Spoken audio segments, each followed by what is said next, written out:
Welcome to the third short course for the NGS data analysis. So today we'll be talking about RNA-seq data analysis using the HPLC resources. So again, my name is Shishan Wang. I'm a bioinformatics scientist in AgriLife Research.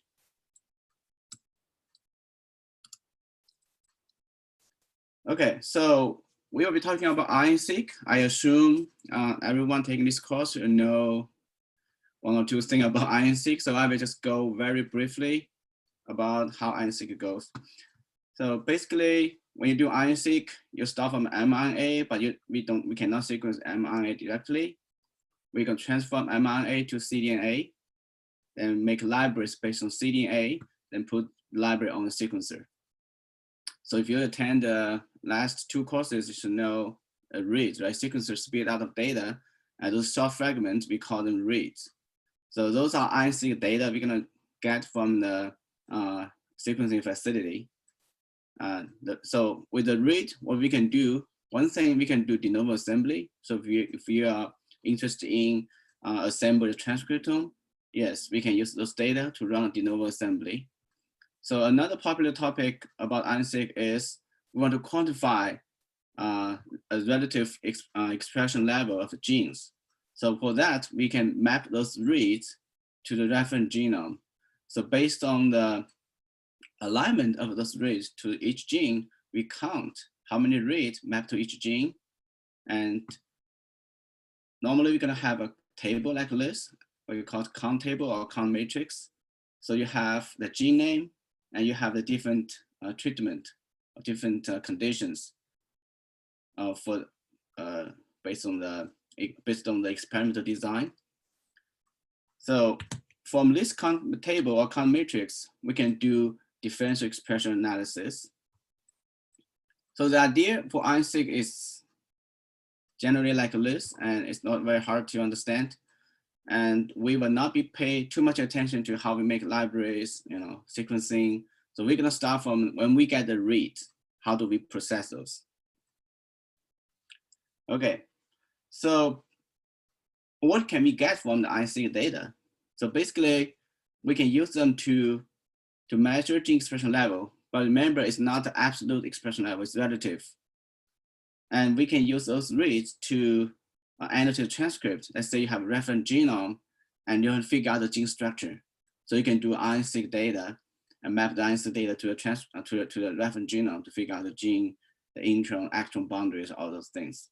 You also can use RNA-seq data to discover a new transcript, a novel transcript.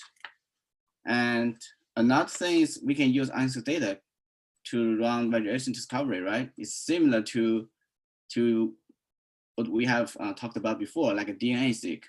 Well, we got sequencing data, we can run variation discovery, but it's not very popular because the variations will be very limited within the exonic region. And we know that genes tend to be conserved. So the variations in those regions are very small and we won't see many, but you still can use that for this purpose. Okay, so when we start the RNA-seq experiment, many times, and you can probably ask yourself, how many reads do I need for each sample, right? Or if you are doing a differential expression analysis, you want to know how many replicates should I have. So all these questions depend on your experimental objectives. What is your goal of your project? Right? So if your goal is to detect differentially expressed genes, or is your goal to annotate transcriptomes, or to detect nuclear variations? So when we talk about the replicates, we're talking about two kinds of replicates, the biological replicates or technical replicates. So biological replicates means you sample multiple times from the same population. Or technical replicate means you just run this sequencing or library preparation multiple times. So many of the cases for RNA-seq data, the biological replicate is more important than technical replicates. So we're going to pay more attention to biological replicates rather than the technical replicates. And here's a table summarize some thing we need to consider. So you can, if you want to check more details, you can go to this website, rnseq.uoregon.edu. So they summarize a lot of good materials there. So when you're talking about, let's look at some of the criteria here. So biological replicates, if you're trying to run annotation, gene annotation, you don't have to have biological replicates because you're not interested in that, right? But if we are doing differential gene expression, it becomes very important. And the coverage across transcript, yes, it's very important when you are doing de novo assembly or gene annotation because you want to cover the whole gene.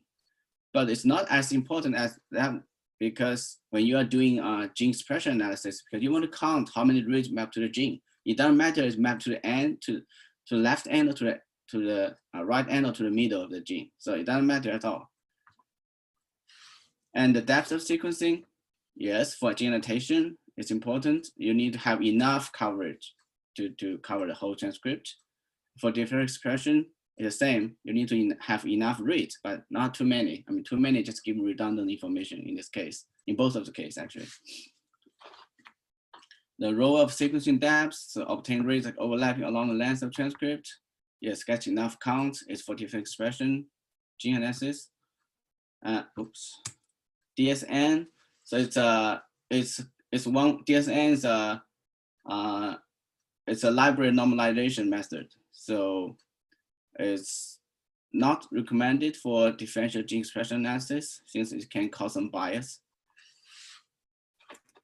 And stranded, unstranded, people will be asking, do I need to have stranded or unstranded libraries when you are doing RNA-seq? So it's important for de novo assembly, and you can identify true antisense transcript. But for differential gene expression analysis, it's not very important. You see, we are counting reads for the case. Do we need to have really long reads or short reads? Okay, so for gene annotation, yes, it'd be better to have long reads. Yeah, if you're doing gene annotation or de novo assembly, the longer reads provide better information. But for differential gene expression, you don't really need to have long reads. So the recommendation here for differential gene expression is like a 75 base pair. That'd be good enough. But for gene annotation, it has the longer the better. So the last one is pair end reads. Do we need a pair end for annotation?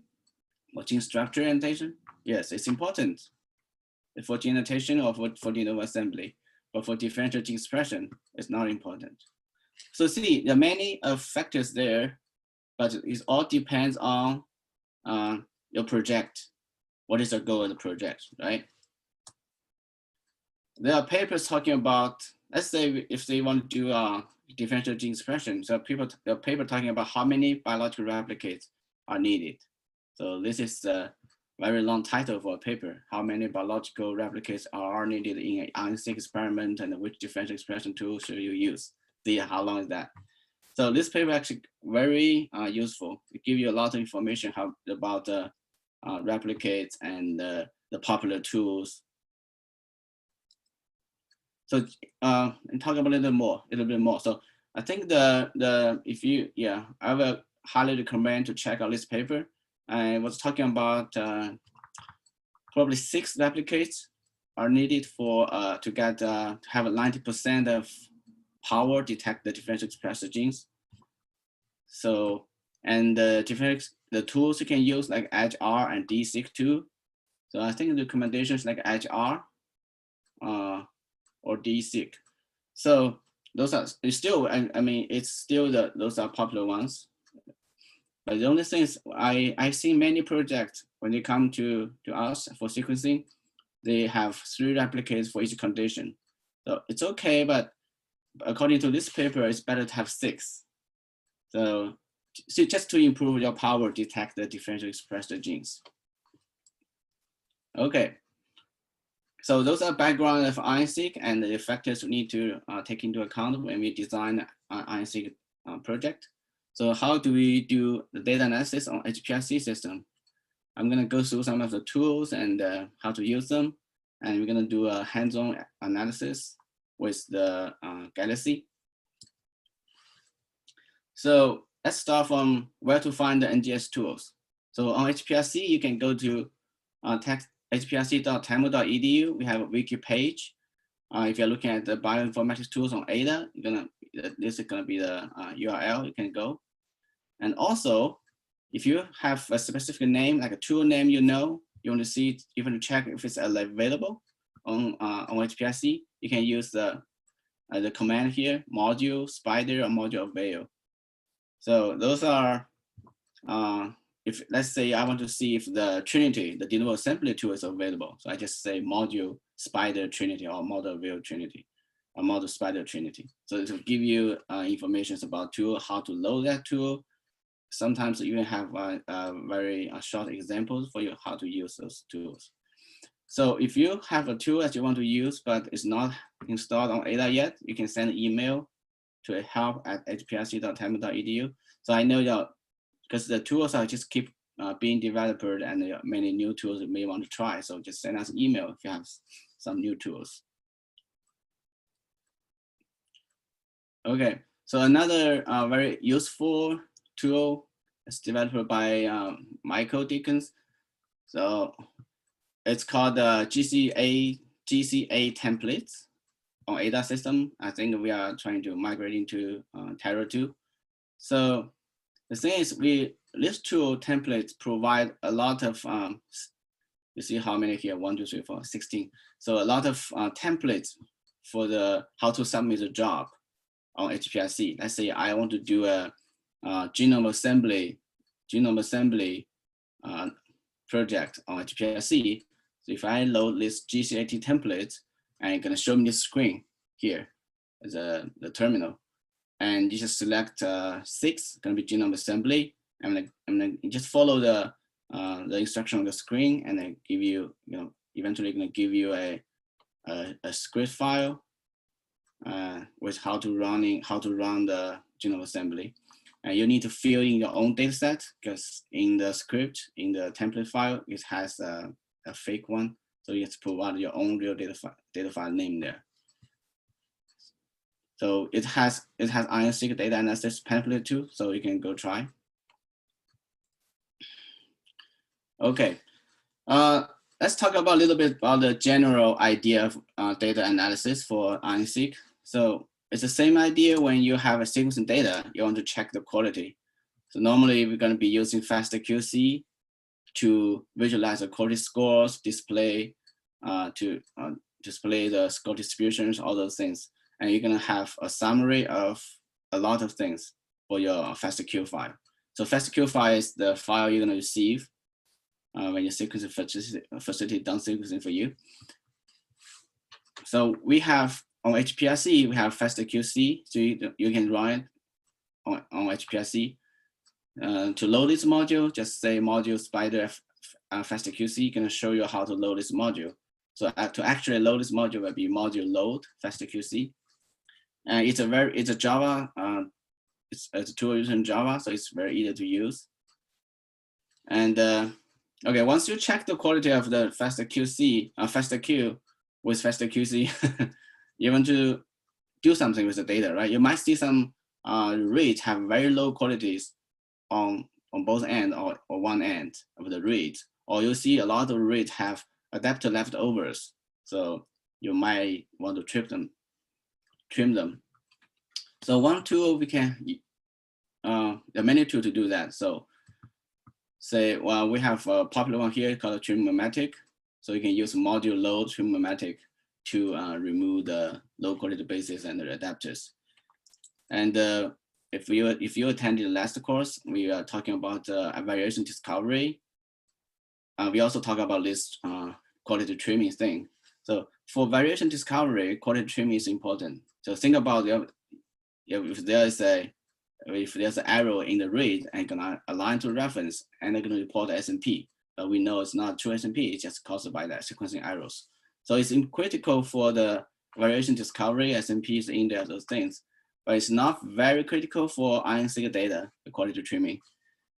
Sometimes people don't even do this quality trimming thing anymore for RNA-seq. But I would recommend just to remove the adapters at least when you are doing the de novo assembly. because de novo assembly is going to put those adapters together and give you a false context. But for differential expression analysis, so we are simply counting how many reads aligned to a reference. So this is not critical. Okay, so other tools for helping you check the quality and everything is another popular one called RNA-seq QC. And it's the same command you can use, module load. So module spider just basically give you a description of this tool. So to actually use this tool, you have to use module load. Okay, so what you can do, you can, if you have done alignment, can give you the yield alignment and duplication rates, GC bias, RNA contents, all those things. And if you have a reference genome and the gene annotation, it can tell you the alignment to exon, intron, introgenic, those things. So it's a useful tool, but it depends on if you have alignment done or not. Okay, so talking about alignment, it's a step we map the RNA-seq read to a reference genome or reference assembly. So it can be a whole genome sequence, a whole genome alignment, a whole genome assembly, or it can be a transcriptome assembly. So you can do both. Okay. When we map the RNA-seq reads to the genome sequence, we need to pay attention to something called splicing, right? Because in RNA-seq, there's no intron, but in the genome sequence, introns are there and they're separating exons. So we need to use some tool that can do splice-aware alignment. So some tools like HiSec2, and if you have been doing RNA-seq before, you're probably familiar with Top Hat 2. So HiSec2 is a better version of Top Hat 2. And STAR or star on ADA would be like star. So those tools, sometimes they do quite different, it will give you different outputs like GFF or GTF. There are also tools to help us to convert GTF or to GFF to GTF, all those things like a GFF read.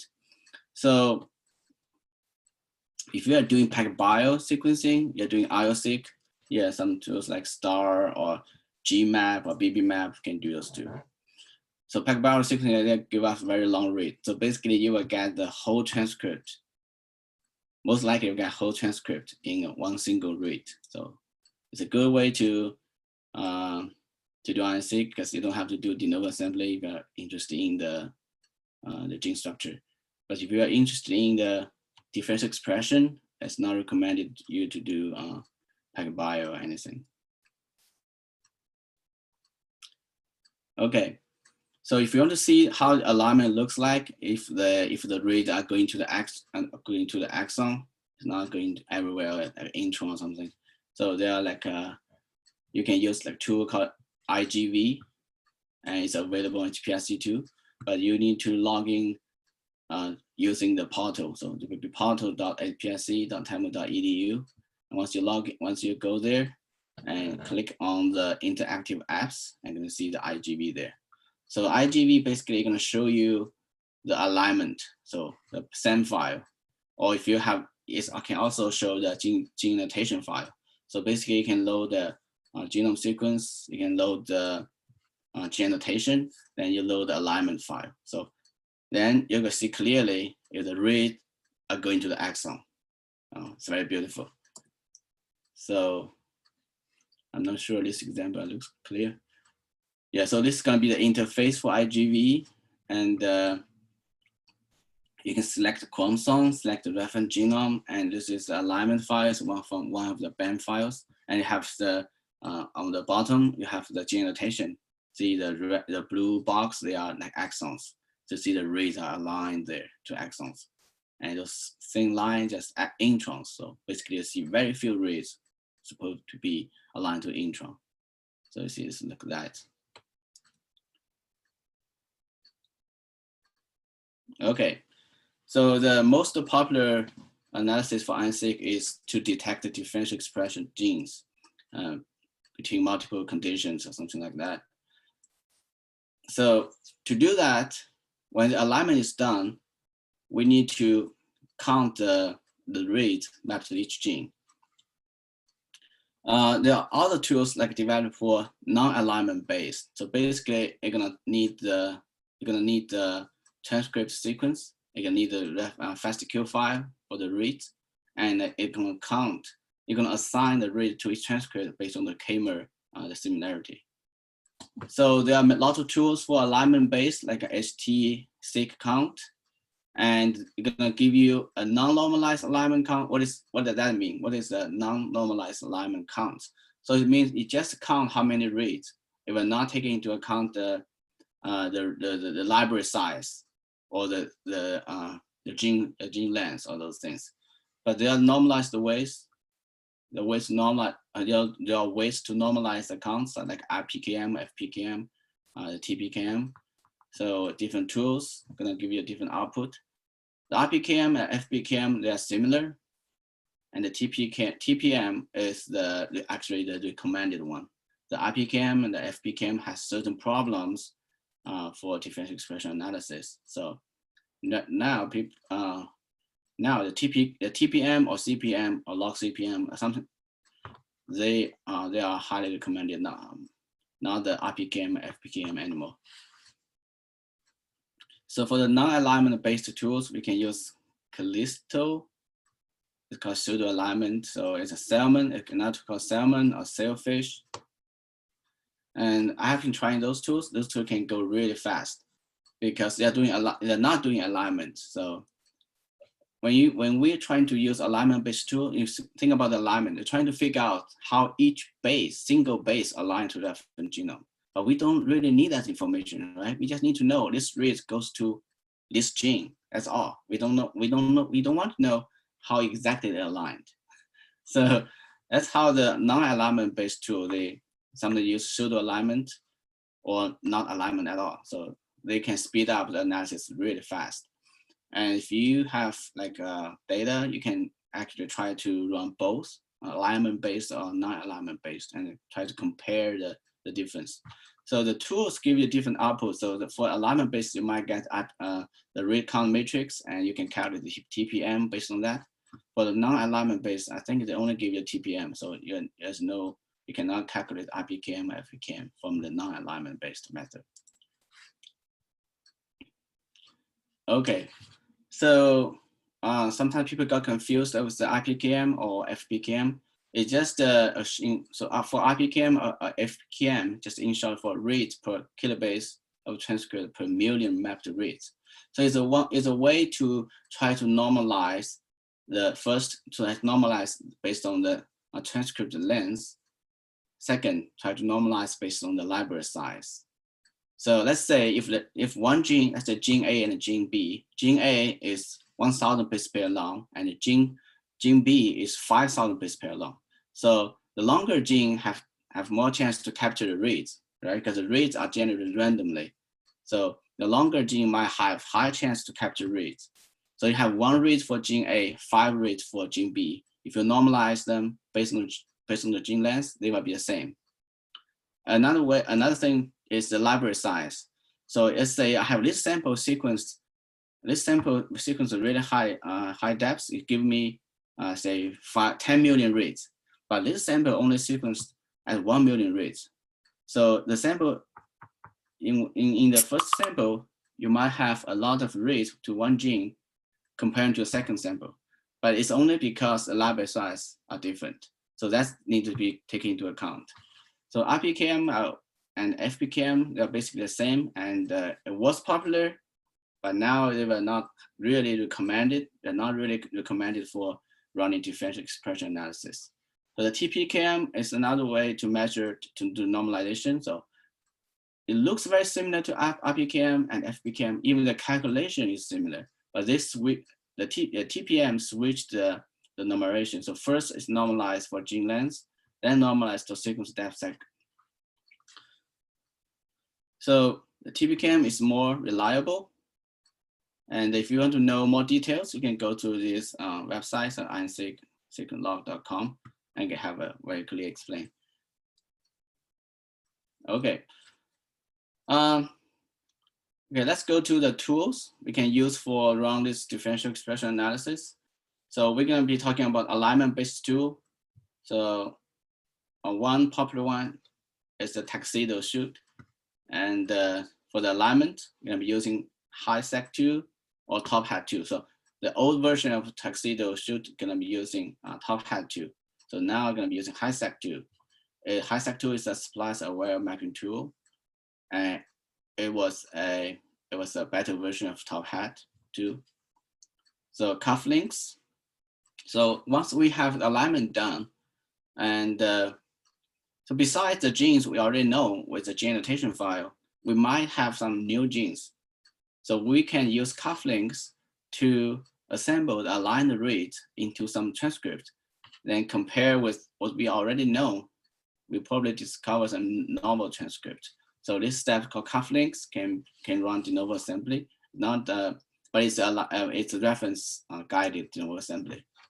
And once you have the gene annotation de novo assembly done, I'm going to give you a new gene annotation file, and I'm going to combine them with the old one, then come out a merged gene annotation file. So based on the gene annotation, the new gene annotation file, we can estimate the abundance or expression level of genes between groups. So the output will be like this. On this here, I have a very short table here. So first I have a test ID. Basically, it's just the ID, and have a gene ID. This is the gene ID in the gene annotation file. Locus, sample 1, sample 2, status, value 1, value 2. So log 2 fold change, test stats, p-value, q-value, and significance. So we need to pay attention to the significant or not significant. The significant test is based on the q-value. So it's a FDR corrected value, it's a q-value. So FDR is just the p-value for the statistics. So you want to see if the significance say yes, most likely you have the q-value less than 0.05. So I think we still have the same. Yeah, it doesn't matter how the Tuxedo should change the tools. The output, the final output, I think is still the same. Okay, so the new Tuxedo Protocol is a paper published in 2016. It's not. You're gonna have some new tools there. So I don't have much project involved with this new tool yet, but yeah, it's highly recommend to try it. Okay, so the Sallyfish is one of the alignment-free RNA-seq data analysis tool. It's using k-mers.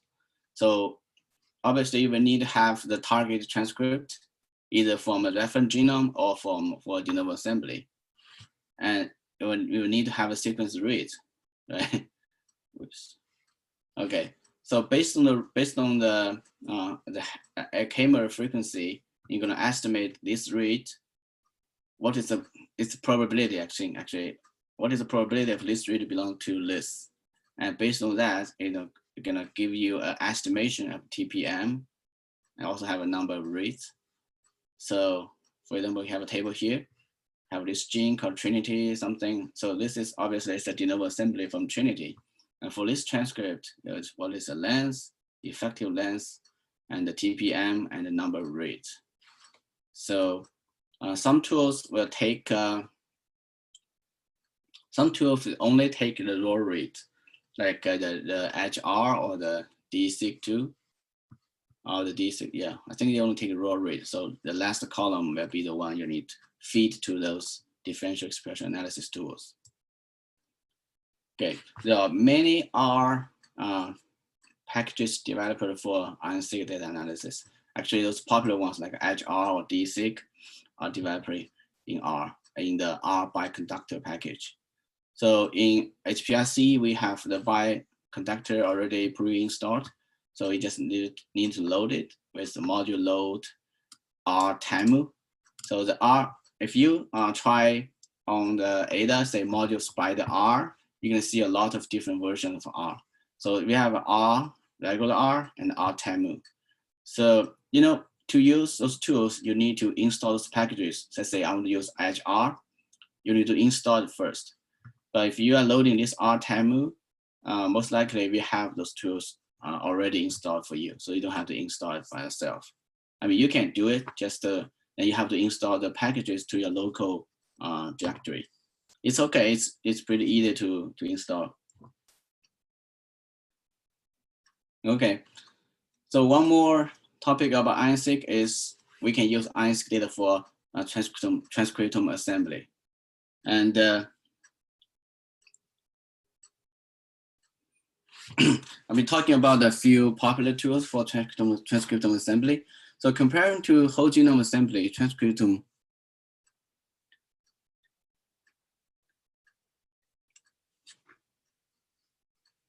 Okay, let me just answer this question on the chat first. Say, is it possible to use output from HiSeq2 and use DSeq2 to generate the plot in Galaxy ggplot?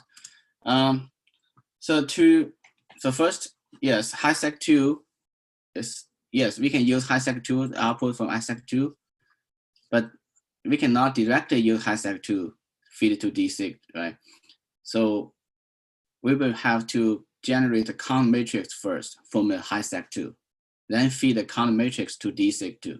Yes, to generate the plot in Galaxy. So Galaxy, so far we are not having that many tools for making plots. But if you have specific plot you want to use, you can send email to Michael and he can probably help you install those tools. ggplot is very popular and it generates very nice plot, very nice figures. And for the hands-on session, we will be actually using HiSeq2 and HR. Then we're gonna make some plot, like a volcano plot and then something, a heat map thing in Galaxy. Okay, go back to the transcriptome assembly. And popular tools like a Trinity, I'm sure most of you heard about this if you are doing an RNA-seq assembly. So Trinity, it can either use reference genome or no reference genome. So HiSeq2 cuff links, I talked about before. If you have cuff links, you can do some de novo assembly too. Scripture and string tie. String tie is part of the new Tuxedo tool. So yeah, transcriptome assembly is compared to the whole genome assembly, transcriptome assembly is much easier and it takes less resources. So the HPLC has good resources, computing power to do that. So, and de novo assembly with no reference genome, so Trinity can do it, and another tool like OSIS or yeah, actually some other tools can also do it. We didn't list all those tools here, but Trinity is a popular one. Oh, Trinity is not only one tool; it actually has a lot of tools for downstream. For once you finish the assembly, for downstream, like when I finish assembly, I want to see the operating frame. I want to have the protein sequence. Even I can run some functional annotation. Let's say I have this transcript. I'm gonna blast this sequence against on our database, figure out what is the possible function, or blast all the GO category or the KEGG pathway. So Trinity has a lot of tools for doing the downstream analysis too. Okay, but for running Trinity on our HPLC system is one thing to remember. So Trinity uses a lot of intermediate files. It generates hundreds, thousands of files. So sometimes if you're running on the HPLC, you're gonna get some errors like your file quota is exceeded or something like that. So because we're not expecting you to have so many files, so you can contact HPLC help at hplc.temple.edu and require a file quota to increase before running Trinity. So just let us know you're running Trinity. We know what kind of problem you're gonna have, so we're gonna adjust it. And don't run too many Trinity jobs at one time, and just check the resources you have. You might run out of space. You might run out of file quota because it's just too many intermediate files.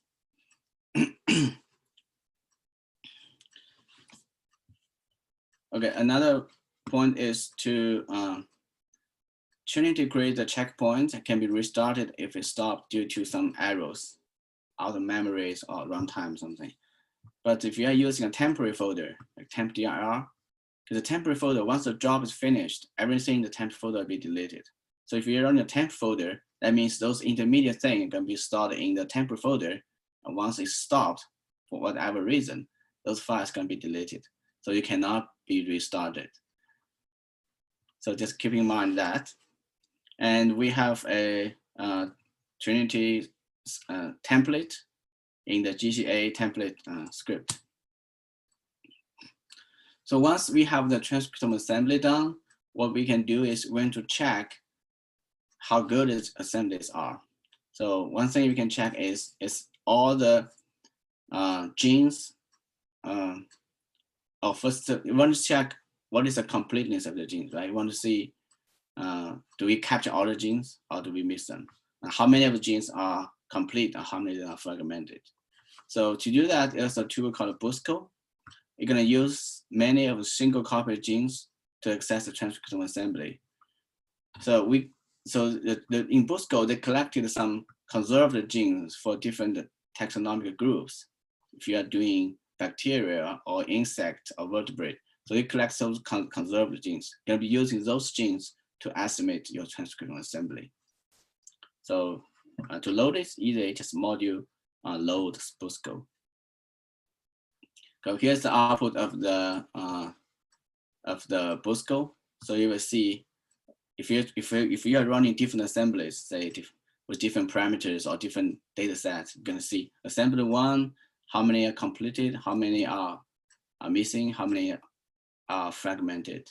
So from this plot, assembly 1 to 3, it's just a very small difference. So you can use different tools. You can use different de novo assembly tools like Trinity or OSIS or something else. So then you can use this tool to estimate the performance of those tools. Okay, do you have any questions so far? I'm probably going too fast.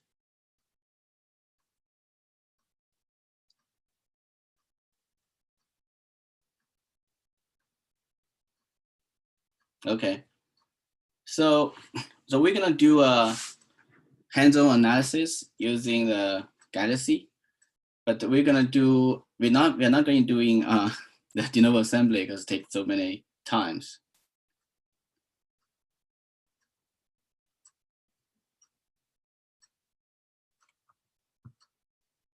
Okay, so we're gonna do a hands-on analysis for the detect the differential expressed genes. So this is the steps. First, we're gonna do a quality check with fast QC. Then we're gonna run trim adapters and low quality basis with the tool called Trim-O-Matic. And third, gonna be alignment those QC reads to reference genome with the tool called HiSec2.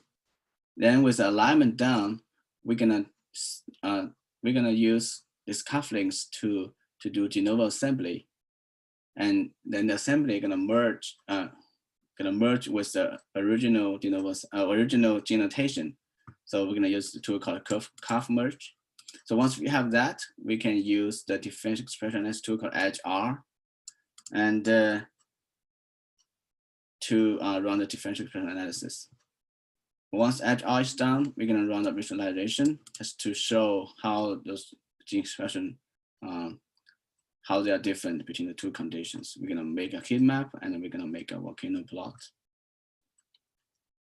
Okay, let's see just a question on the chat. Say, if you all care about the introns, will those aligners and transcript assemblers account for intron differences, like being able to detect isoforms with different introns? I'm sure if you are talking about the de novo assembly or just talking about alignment. So for de novo assembly, yes, Trinity gonna give you different isoforms based on the, so you will see some transcript. It's like you can detect isoforms.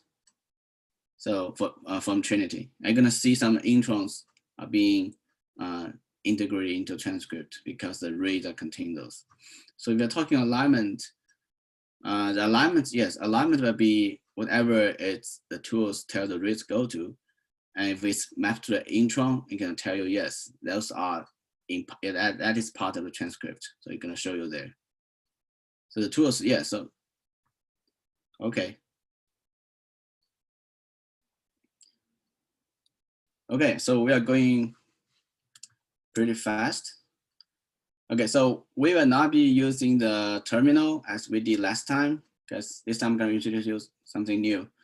And it's called Galaxy. I know many of you have been using Galaxy already, so it's not a new thing to you. So Galaxy is a open source and web-based platform for data-intensive biomedical research. So it has a lot of bioinformatics tools, and they have a public version of Galaxy, and it's free. You can go there. I think it's called usegalaxy.org or something. Yeah, to know more details about Galaxy, or be galaxyproject.org. And usegalaxy.org is a server for you to use and for free. But because it's free, so and the limited computing resources, you're probably sitting in the queue for a long time before your job can get executed. And you can also install Galaxy on the local server. For example, Marco installed the Galaxy on HPRC, so we can use this HPRC to run the analysis. And you're gonna and the Galaxy can use all the HPRC resources. Yeah, to learn more about Galaxy, you have like a lot of screencasts on Galaxy 101. You can even be involved in the development of Galaxy. Okay, so we will be using this. This is the server Michael installed Galaxy. So you can click on this link to go to the Galaxy if you want to follow on the hands-on practice. So you don't need to have any data. I have prepared the data for you, but for that, if you don't have an account on this Galaxy, so okay, so this Galaxy is on Terra. You can see Terra, Galaxy terra.ipsc.temo.edu. So if you don't have an account on Terra, you probably cannot use this Galaxy.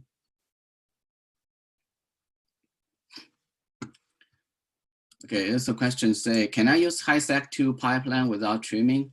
So I'm saying trimming is not very important unless you are doing de novo assembly or you're trying to discover variations. So yes, the answer is yes. Trimming for RNA-seq for differential expression analysis is not critical. You can just go ahead and use it. Okay, so let's, so before we start, I want you to make sure you have the account on Terra first, then make sure if you have account on Terra, and if you click on this link and cannot log in, that means you don't have account on this Galaxy. So please send your EID to Michael Dickinson. I think he's on the he's there. I see him, Dickens. So you can send a chat to him and ask him to add your EID to this Galaxy if you want to follow. And let's take a 10 minutes break and come back. And we're gonna do some hands-on exercise. We'll be back in 11:20. Yeah, 11:25. And have this. Okay. So once you went to this PDF Galaxy, you have this page, and okay. So I have the data prepared, and you just need to get it from the shared data. So in the shared data libraries, and you're gonna see RNA-seq data, and you're gonna click on RNA-seq data, then select all of them, and gonna be export to histories as a data set. Okay, I'm gonna show you here. So shared data libraries. Okay, RNA-seq data, I'm gonna click on this RNA-seq data. So give me a list. I'm gonna select all of them. Then I'm gonna export to history, okay, as data sets. I click it. So you're asking you want to you're gonna export to existing history or gonna create a new history. So I'm gonna create a new history called RNA-seq July, whatever, 20. Okay, then click on this import. Okay, so So if you don't have the, if you don't see the shared libraries, let me see.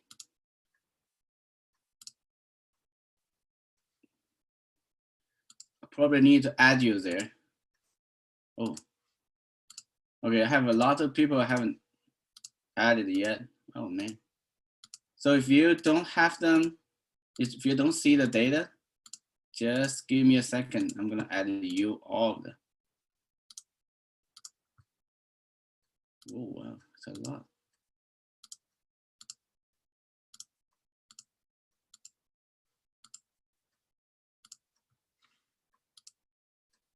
Okay, so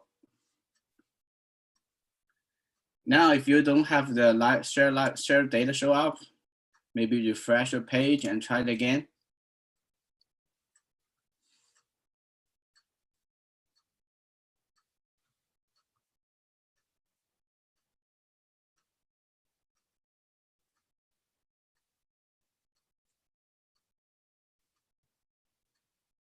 Okay, good.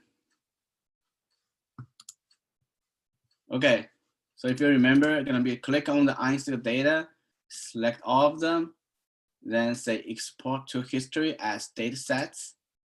Then we're gonna create a new history. So give it a name. So I already have one called RNA-seq July 20. So you can choose whatever you like. Then click on the import.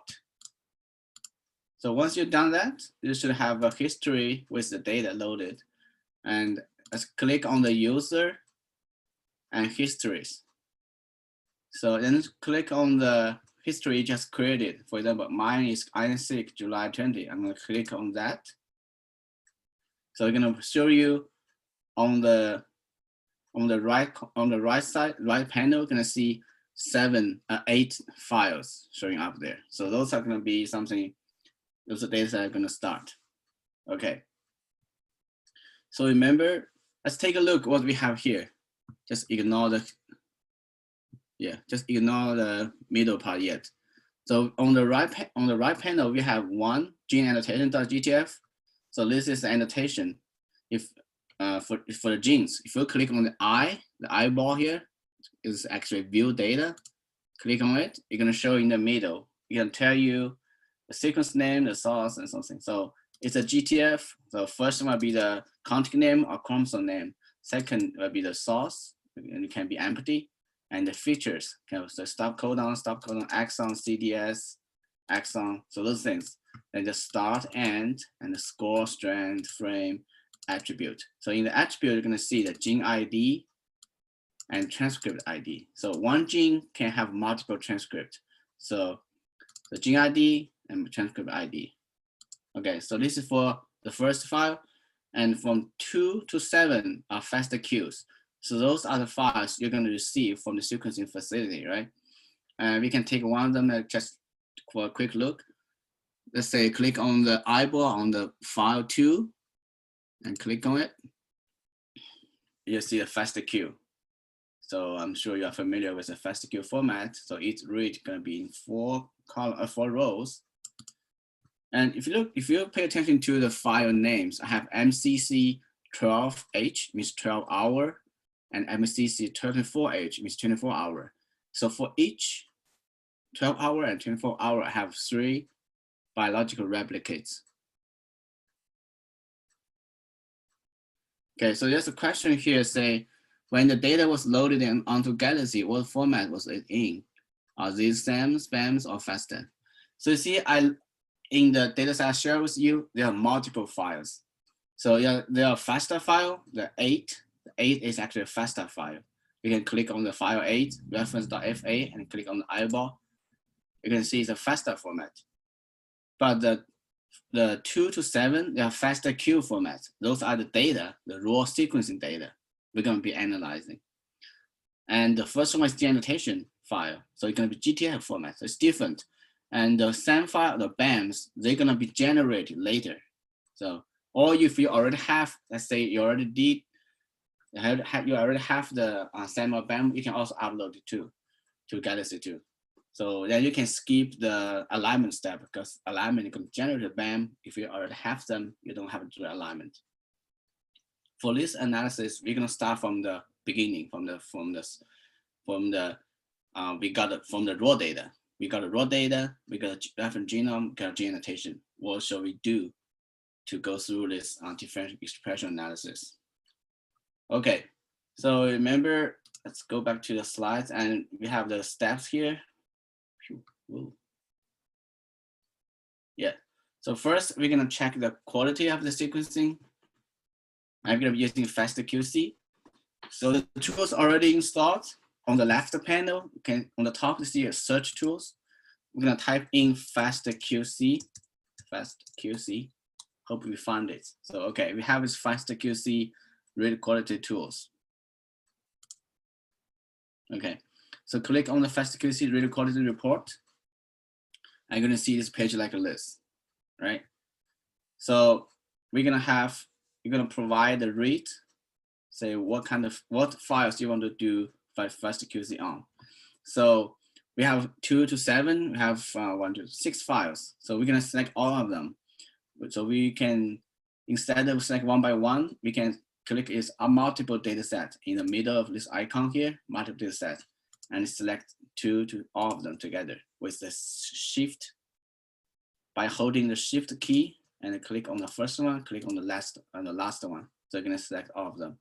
I think you can probably just scroll. Yeah, just scroll down, scroll up, so you can get all of them. Select all of them. And contamination list, we don't have that. So normally you can provide some primer sequence there or something. But let me see. Okay, we don't have that. Adapter sequence. And we don't have that, but FastQC have some built-in adapter sequences. So basically, we don't need to specify too much for FastQC, and we just use all the default parameters.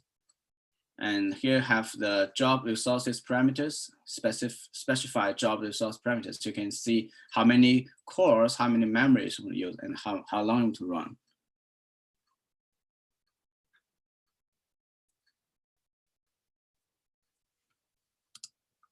Yes. Okay. So now for FastQC, it's quite simple. Once you have the file selected, you can just click on execute. Okay, that's all. Click. Let's do this. See, execute. Let's keep the job resource parameter as default, 1 core and 2 GB memory, because the files are small. It should be fine. Okay, execute.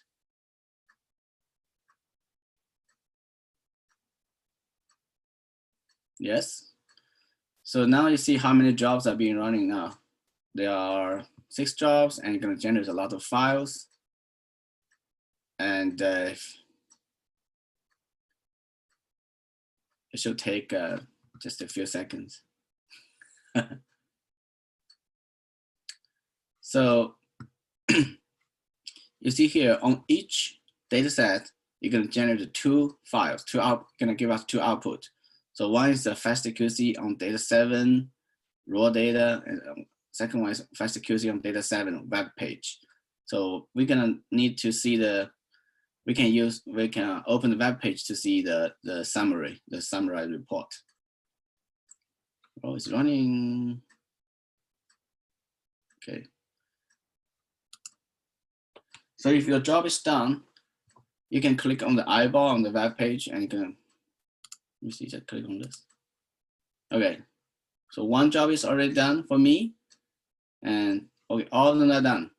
So I'm gonna click on the web page, just pick any one of them, any one of the web page. For me, I'm gonna pick on the file 9, click on the eyeball. Here is the summarized report for you for the sequencing data. So you have the basic stats, tell you how many reads, the read length, the GC content, per base quality score. Okay, if you click on the per base sequencing quality, and you will see the sequence quality on the left side of the reads are mostly fine, and you go to the right side and they dropped a lot, right? They dropped a lot. So that means there are some bases there are very low quality. And per tile sequencing quality, so you see something, the red ones are not good per tile, but the tile not really important for us. Unless you see the whole tile failed, that means the sequencing went wrong. Then you can take this report to the facility and say, hey, you guys didn't do a good job. You see the whole tile failed, something like that. Okay, so once it has problems, the first QC will give you a big red X sign, and other parts are fine. Let's see the overrepresented sequences. Okay, adapter. So it's a no overrepresented sequence. That's good. Look at adapter contents. There are very few adapters, basically none. So that tells us, based on this report, we have some low quality reads, a low quality basis on the end on some of the reads. So we may need to trim the low quality ones. And based on the adapter content report, we don't see much adapter, so it's not a big concern for us. Okay. So this gives you a general idea how the data looks like, how good or bad. Okay, so now we know we will need to trim some low quality bases. Okay, so let's go to the next tool. I think it's trim adapters and low quality bases. It can be done with the same tool called Trim-O-Matic. So let's go to the same place on Galaxy on the left side, search tools, type in Trim-O-Matic. I just type trim.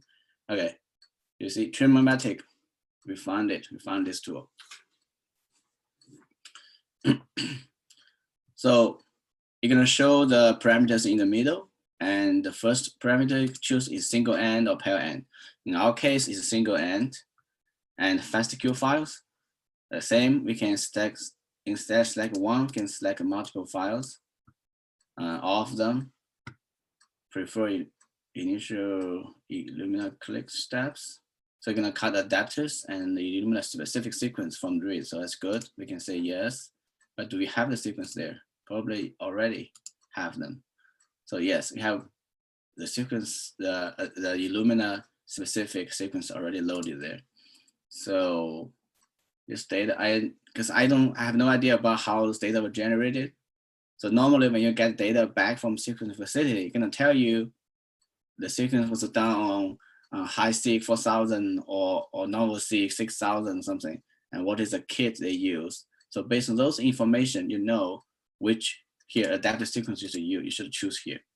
So here I'm just say pretend I'm using this 263 kit, and then have other parameters like a maximum missing count will be allowed for full match to be performed. So those can be leave as they are.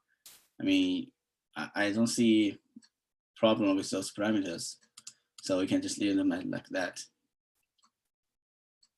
So when you have a parent reads, yeah, options you always keep both reads, P specific. So you can say yes or no. It's like if you want to keep both reads.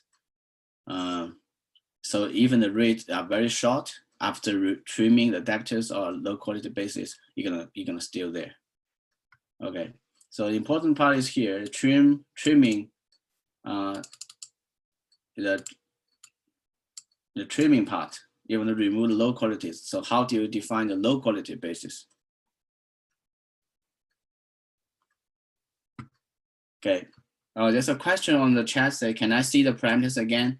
Yes, I'm gonna show you how to see that later. So let me finish this part and hit execute, then we're gonna go back to your question. So here it's saying, gonna be using a sliding window approach.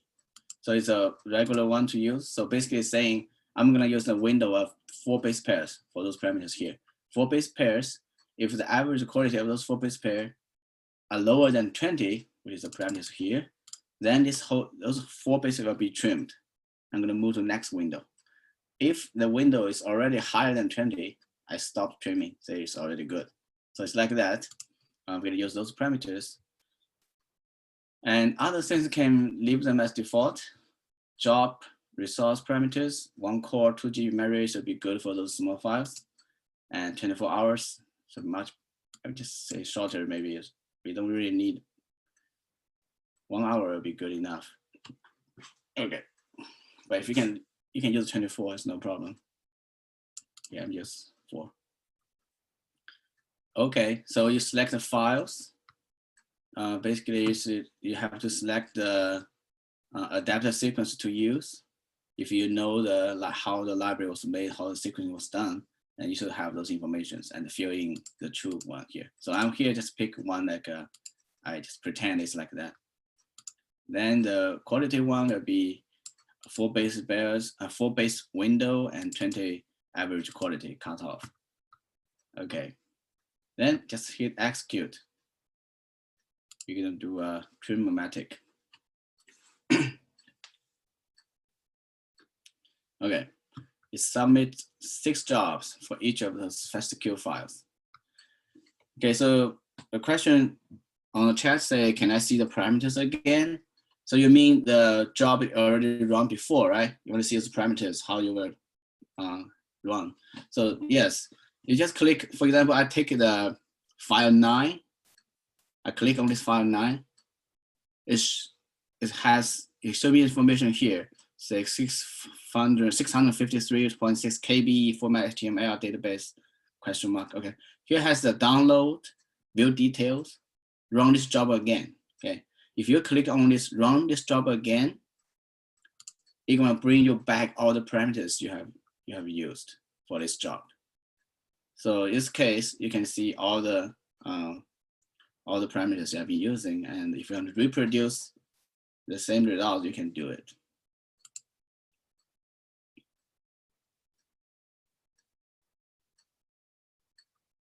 Okay, wow, see, the trim-o-matic is already finished. And so it's finished, but it's just no summary report, and we can click on this one and can give you some information how those were done. Click on the eyeball, you're gonna see the FastQ files. Okay, so you see here, some reads are still looks like a pretty long, some reads are already very short, long, short, right? Because those are low qualities, they were trimmed away, they were deleted. Some short, some long. So it means it's working.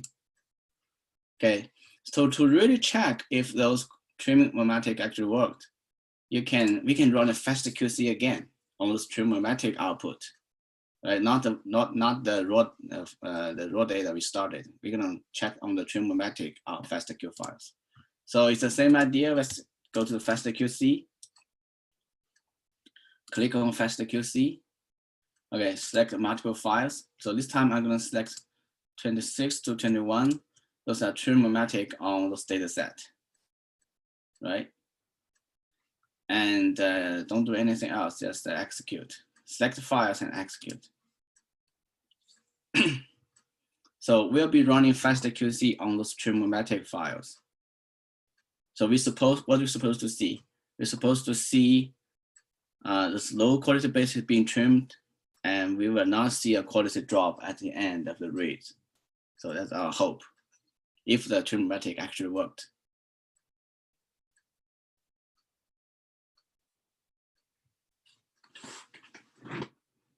Okay, gonna take a few seconds to run.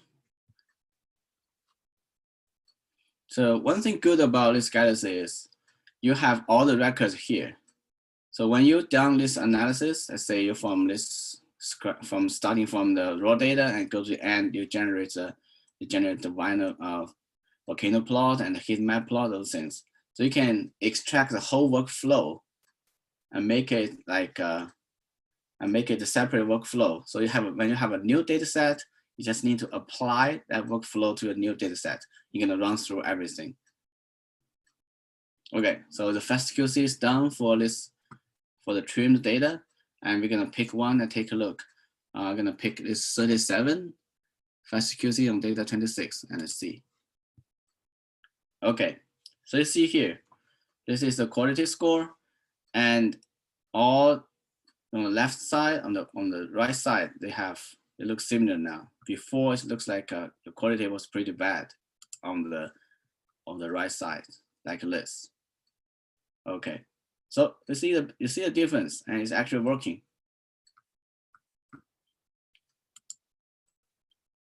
And adapter contents, okay, we don't have adapter, so it won't change much here. You won't even notice the difference.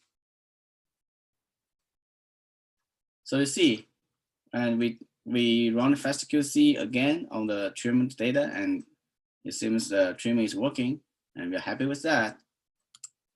So next step, we basically have done the QC step. Now we go to the alignment step. So we'll be using the HiSec2, and we're going to be mapping the reads to the reference genome. That's my galaxy.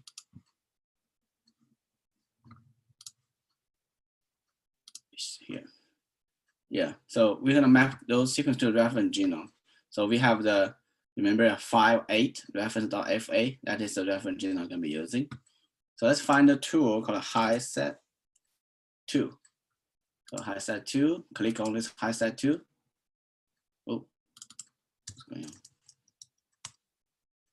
Yeah, HiSec2. Okay.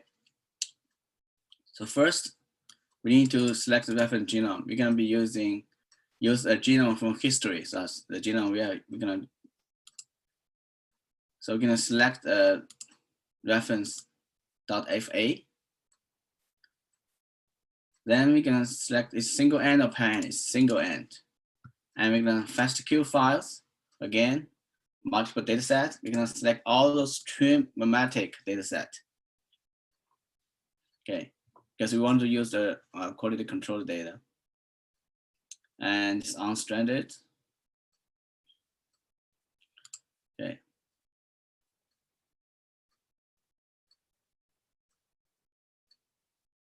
Okay, there's some summary options. Those are not really important. Just do you want this report or not? So you can yes or no, doesn't matter.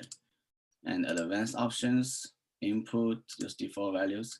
So normally, because sometimes you ask you for the axon size, the maximum axon, all those things.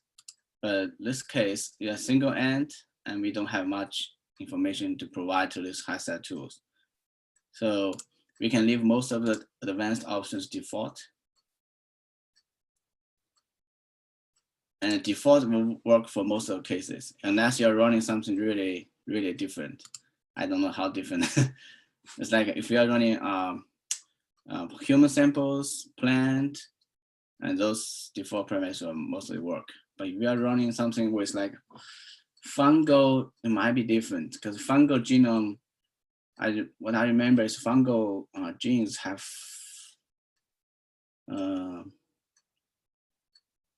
I think it's because the intron axon, the size of intron, I think it's very different in fungal compared to others. So you might need to change that, but otherwise just keep them as default. And computing resources here, because remember this alignment is gonna take probably a little bit longer if you're using 1 core, 2 GB. So I remember last time you tried 10 core, 20 GB, but I'm not sure you're gonna fail or not. Last time it failed. And I was just using 1 core, 2 GB because the files are for testing, so they are very small. And 24 hours, leave it at default. So basically, we just select the files, select the reference, and many times you can leave them as default for those parameters.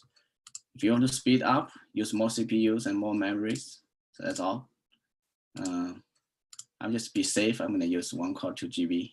It will take a little bit longer. Okay, click exit, execute. Okay, 1, 2, 3, 4, 6. So 6 jobs. Okay, there's a question asking where do you select the single end? Okay, let me bring back these parameters. Okay, so here you see on the screen, right after you select the reference genome, is this single or pair end library? So single end, parent is a collection, all those things. So I'm gonna just select single end.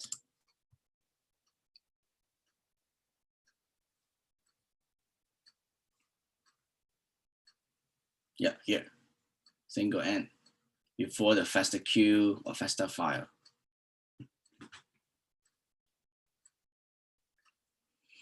Oh. Because another question says the reference should be transcriptome or genome. So the reference genome should be the reference should be the genome sequence. Actually, I think transcriptome sequence should work too. But HiSec2 is a slice aware tool. So if you provide a genome sequence, you can do it, no problem. It's better, actually, it's better to provide a genome sequence because that case, you will probably detect some normal transcript. Okay, so for me, all the alignment is done. I have 6 BAM files, and I'm not sure if you can click on the eyeball. Okay, yes, you can see it. So this is the output of the one of the alignment. Okay, so let's answer this question on chat. How to get the reference genome if it's not provided by the sequencing facility?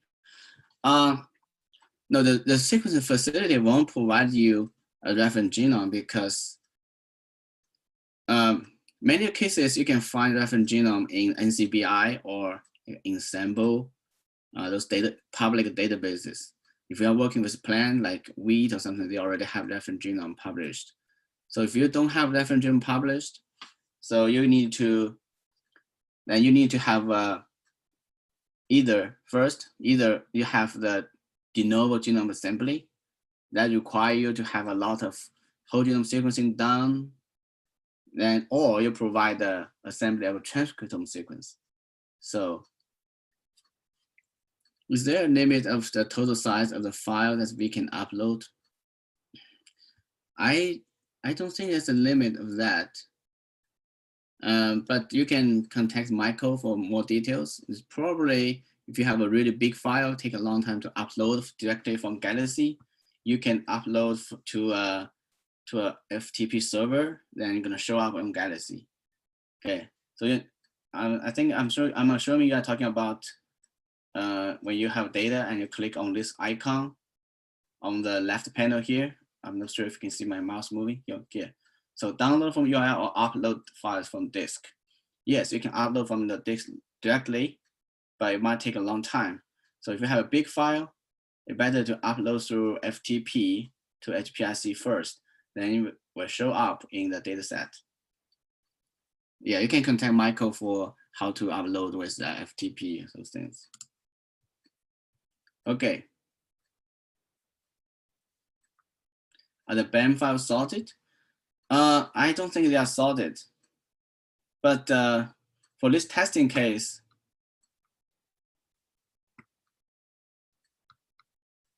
it's only one single console. So there's no obvious sorting step for the BAM for the high SAT2. SAT2 just give you output of BAM. And some tools will require you to sort the BAM, but some tools won't.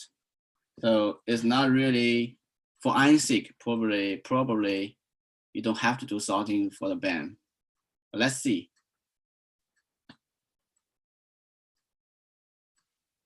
Yeah, sometimes you see those. Sometimes I see say sorted based on coordinates. I mean, it can have those, can be true. Sometimes I just don't see them in the BAM file. And Michael remind me in the first line of the BAM file, you might see information about it's sorted or not. So it looks like this file is sorted based on coordinates. So it's good. Okay. Does everyone have the BAM file generated already?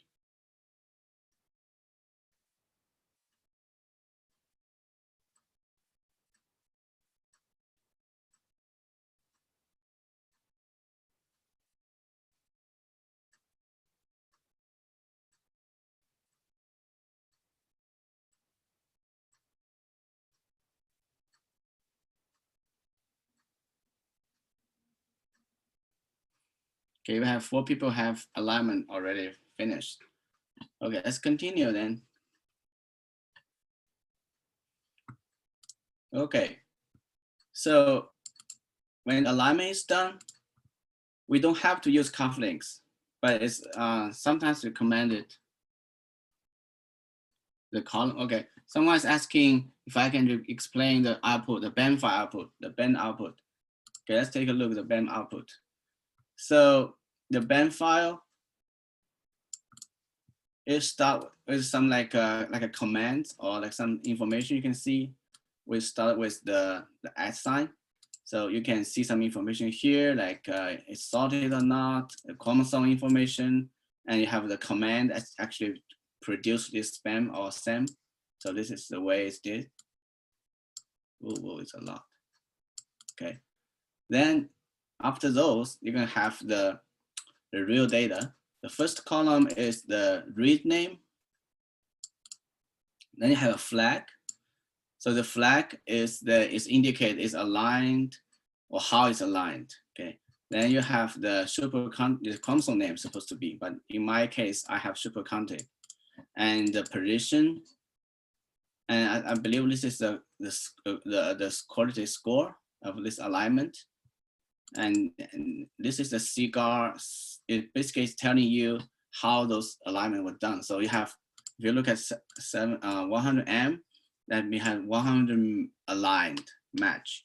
So if you look at another one here, so have 54M. So it's saying 54 base aligned. Then you have 164, 165 ends. So in this case, it means it's exon, it's intron. So you have those 2 exons, 54 base.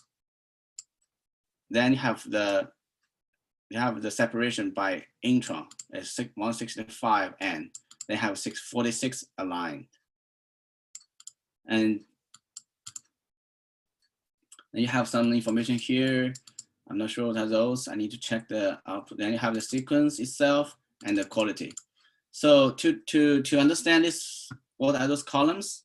I think I mentioned those before in the last class. It's a SAM format. So basically you can Google SAM format. Let's say Google SAM format. Okay. Click on, let's see the first one should work. Yes, SAM format. Okay. Scroll down.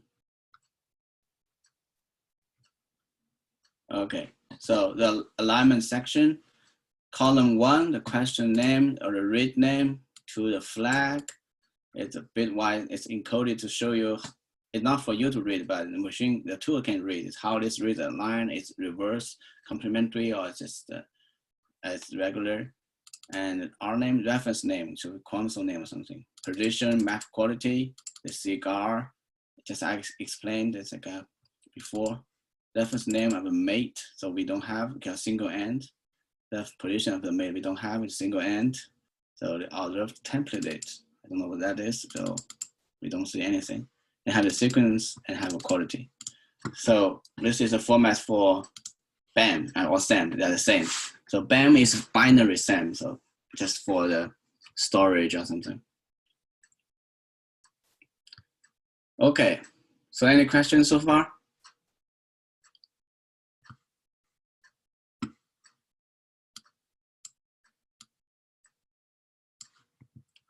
Okay, so we have an alignment done. So actually, we can already just skip to jump to 6 if we want, but we can also use cufflinks. Based on the alignment, we probably will discover some novel transcript, right? Some read map to some location and there's no G annotation for that location. So that tells us it might be a novel transcript. So to do that, we can use cufflinks. Let's go to this galaxy on the left panel, just search cufflinks. Okay, cufflinks. Click on the cufflinks. It's a transcript assembly and FPKM estimation of RNA-seq dataset. So we're gonna be using we only need to have this transcript assembly. We will not be using the FPKM estimation from the cufflink. Okay. So first, we're gonna select the SAM or BAM files. The same, I'm gonna select multiple of them. I set 2 on data. Okay, here's the thing. When cufflink doing a de novo assembly, you ask your max intro length, and you can pick a pretty big number here. 300,000 is already pretty big. So just to make sure it covers actually the specific to your species. So big number is okay because let's say if I pick a small number, say 300. So if any intron larger than 300 will be ignored, right? So that's not good. So we probably keep it big. 300,000. And mean isoform fraction per MI fraction. So that's talking about intronic transcript. So it's like some gene annotations already annotate that part as an intron, but you have some reads are covering the intron part, and probably if your transcript is like mostly from this intronic region, so it's gonna be ignored if it's 50% or more. So use reference annotation. Yes, we do have a reference annotation. It's gonna be the first file, genannotation.gtf. So yeah, it's only one annotation file.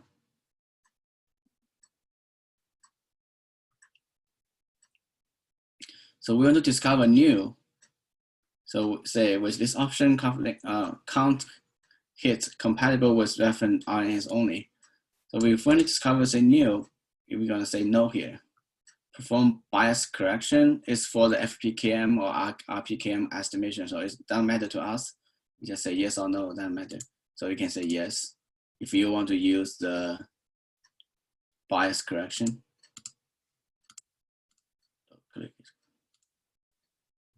So will be reference.fa. Do you want to use multiple read correction? Again, this is the same for FPKM or RPKM estimation. So you have some reads mapped to multiple locations. So how do you take into account those reads? Are they to be counted for each gene as one, or just count as a partial? So do you want to use multiple read correction? So since we are not using the FPKM or RPKM anyway, but let's say yes. Effective length correction is also for FPKM or RPKM estimation. Okay, so any advanced parameters you can use? So those are parameters you need to really understand your species, so you can fill in, like mean distance between so we don't have a mate pair library, so those are not doesn't matter to us at all. So many parameters, it can be depend on the library, depend on the species, you can adjust. So for our case, it's very simple. So I will not change any of those. Maximum number of fragments per locus, that doesn't matter, we don't have that many. Yes. So if you have a project that require to change those parameters, just pay close attention to how to do those, because it could be specific, species specific or project specific. Okay, and let's jump to the job resource parameters. And this step won't take that many resources, so I can use the default 1 core and 2 GB memory.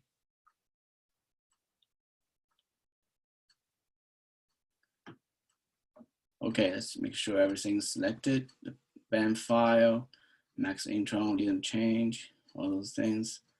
Estimation of correction, bias correction, length correction. Yes, yes. Okay. Let's execute, see how it goes.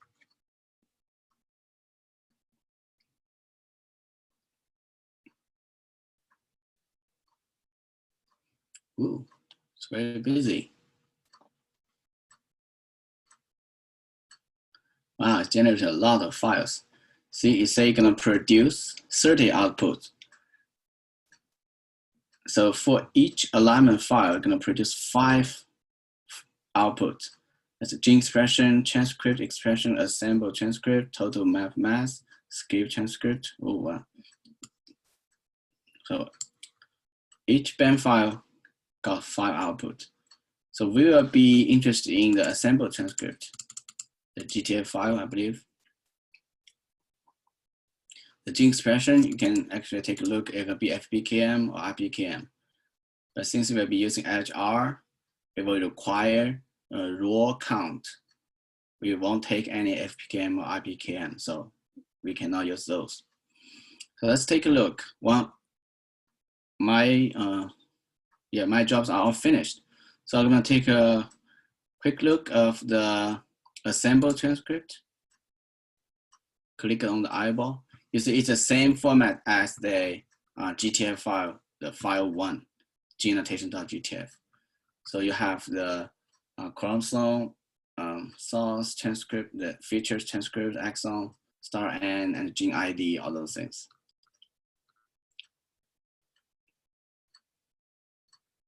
Let me see, I'm gonna see if I can find a new de novo transcript.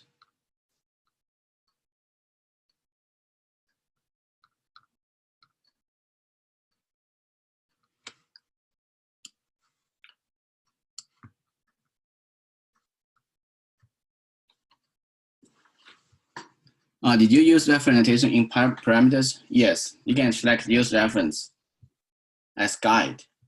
Oh.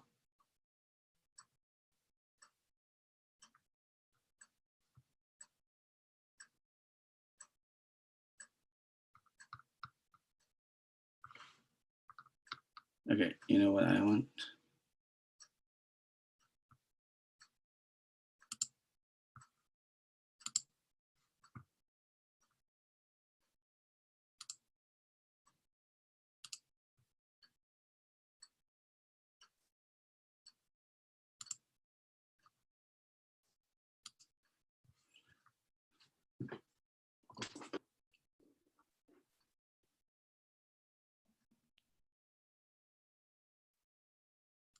I'm wondering what the difference between use reference annotation or use reference annotation as guide. Does anyone have any idea about that? I thought use reference as guide is supposed to be for discover new transcripts. So you are using reference as guide, but you still can discover novel transcripts.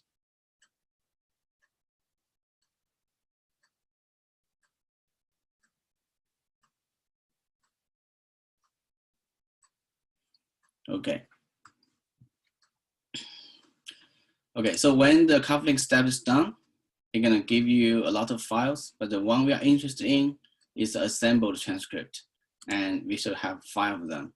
If you click on the eyeball on the assembled transcript, you're gonna see this GTF file format, like this, like I have shown you on the screen. Okay, so we see we have a lot of GTF files. We have 5 GTF files produced by couplings based on the alignment. And we have the gene annotation file from we uploaded. So I was hoping to see something new, novel, like a novel script generated by couplings, but I don't see any in this new GTF. So I'm wondering maybe because I used, when in the parameter, I select use reference, not selected use reference as guide.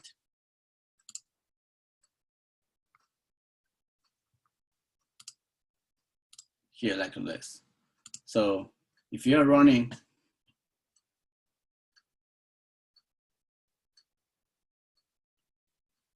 okay, see, there's a question here.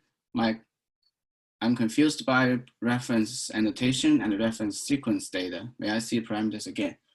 Okay, so here is the parameters.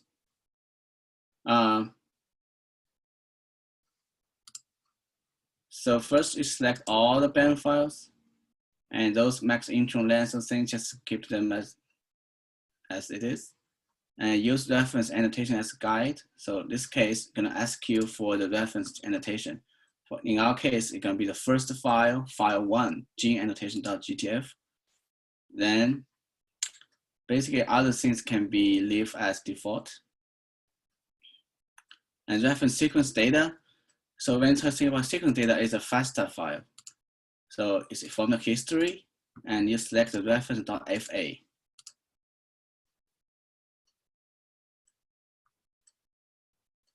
Okay. Use multiple read correction. So it doesn't matter because we will not be using the FPKM or RPKM from the coupling output. But you can choose yes in case you want to use for different programs. Effective length correction, yes. Advanced options, take a look, but I won't change anything because it's require species-specific knowledges. Okay, then just execute.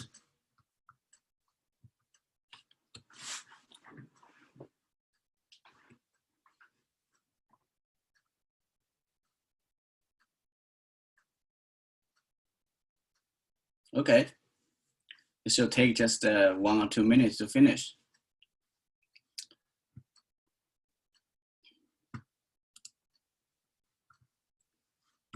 Okay, once this step is done, we want to merge the transcript because we possibly with cuff links, we got some novel transcript.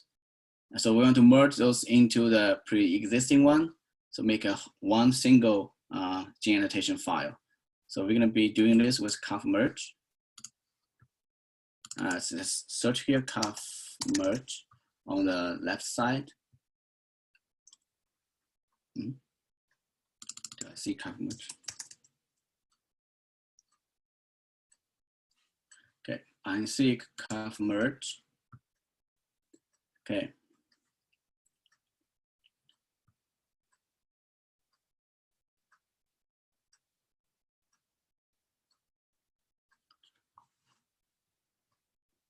So we're gonna need to select the assemble transcript.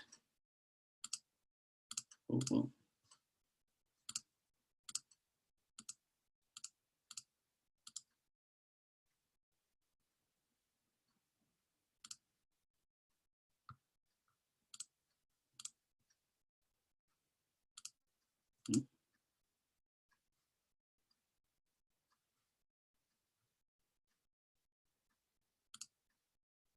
Assemble.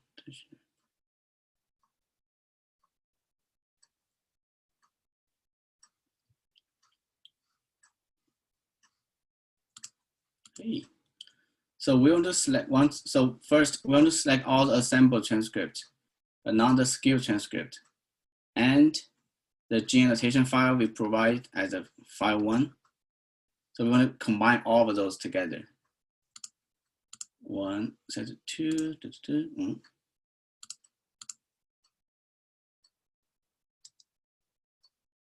Okay, step 1, step 2. Okay, I'm not sure how to skip something in the middle.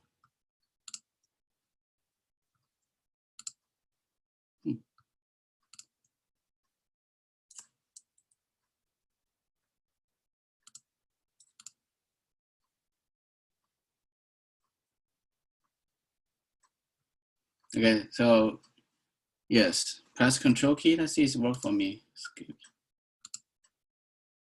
It's not working for me. Maybe I should use Option key. Oh, okay.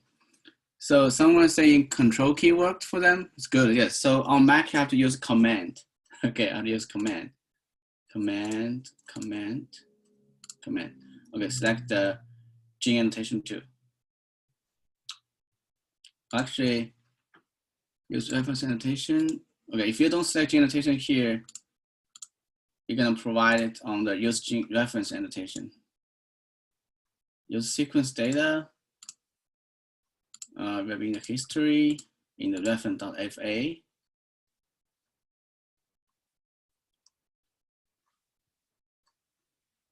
Okay, so this step gonna merge all the GTF we have, give us a single one GTF. So that GTF will be serving as a gene annotation for the next read counting. Okay, execute. Good, you only have 1 output. 8 input, 1 output, perfect.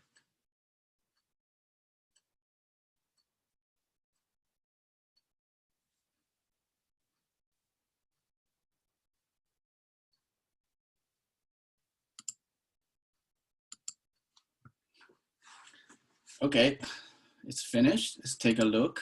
It's supposed to be a GTF. Yeah, a GTF, gene ID, transcript ID.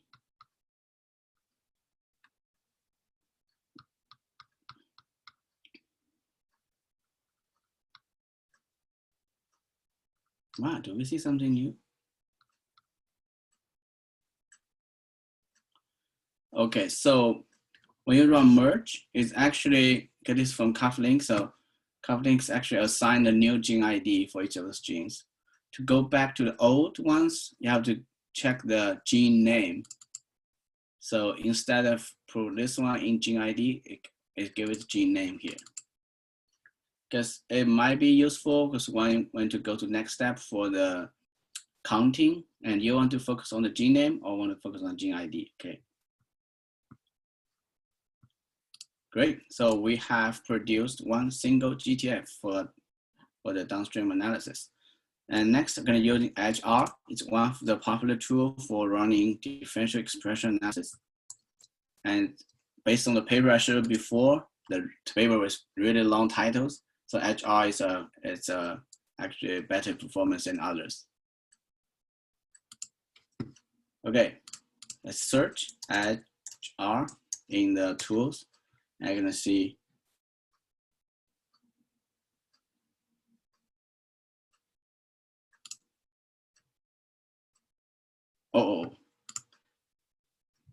Okay. Feature count, I forgot that one. So the EdgeR gonna take the counting matrix. Why didn't have?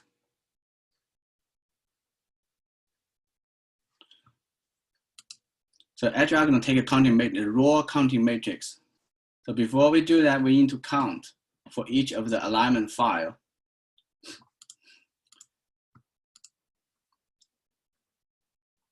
And in this case, I want to see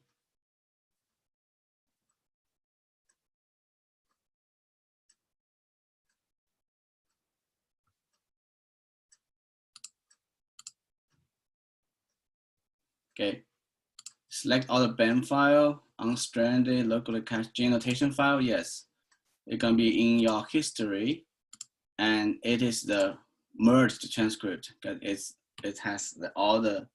it's combined all the GTF into single one. So you're gonna be using this one. Output format, gene ID, recount. We don't have to change that. Hopefully, gene length. Yeah, so we're gonna use this format as the gene ID, recount, multiple QCD, EdgeR compatible. Create GNS files, we don't really need it, but if you want to create, yes. Option for pair end reads, we don't have pair end, but if you want to take a look. Advanced options, gene, okay, here's the thing. GF feature type filter. Specify this type only rows which has a matched feature will be included for read counting. Exon is by default. And here's the one thing. GF gene identifier, specified attribute type. That's what I was talking before. If we look at the GTF file, the gene ID is like this, XLOC001. But from our original GTF, it has gene names. Gene name, PGTG06, right? Oh, I have to go back.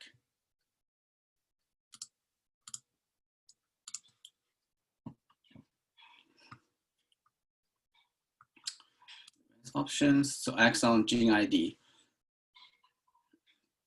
So if in the GTF you don't have exon, you might need to.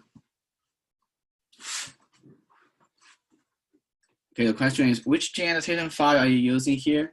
So this step, we're gonna be using the gene annotation file that is in our history. Okay, I'm selecting here, gene annotation file in our history. It's gonna be the last one produced by cuff merge. Okay, you see, if you see the cuff merge on and the merge transcript, that is what we're gonna be using. Because that is what's supposed to include the novel transcript, if any. Okay, so we can keep those format, keep the output format as it is. Create GNS file, yes or no, doesn't matter. Option for pair end reads, we don't have pair end, but if you want, you can check, look, say disable or enable. All read made will be counted individually. So basically, you have two reads for pair end. Do you want to count them as two or count them as one fragment? So I don't think it really matters. Only allow fragments with both read aligned. So do you want to be really strict with this? Yes or no? If yes, so if those pair end read with single read aligned will be ignored. Exclude chimeric fragments, yes or no? Yes, this step will be yes. GFF filter, type filter, so it's the same. We have exons in our GFF, so exon is perfect for us. GFF gene identifier, specify attribute used to group features for genes. So the exons here, the feature here will be exon, and we're gonna group them based on the gene ID. You actually can also group them based on other features, like a gene name, for example. So you can change to gene name or keep it gene ID. So it won't change. If you use gene ID, you will notice in the output can be XLC_001, but not be having a gene name. So up to you. On feature level, yes, no. By default, the read summarizing is performed at the meta feature level. Yes. Allow read to contribute to multiple features. So this is a tricky part. Do you want to allow read to contribute to multiple features?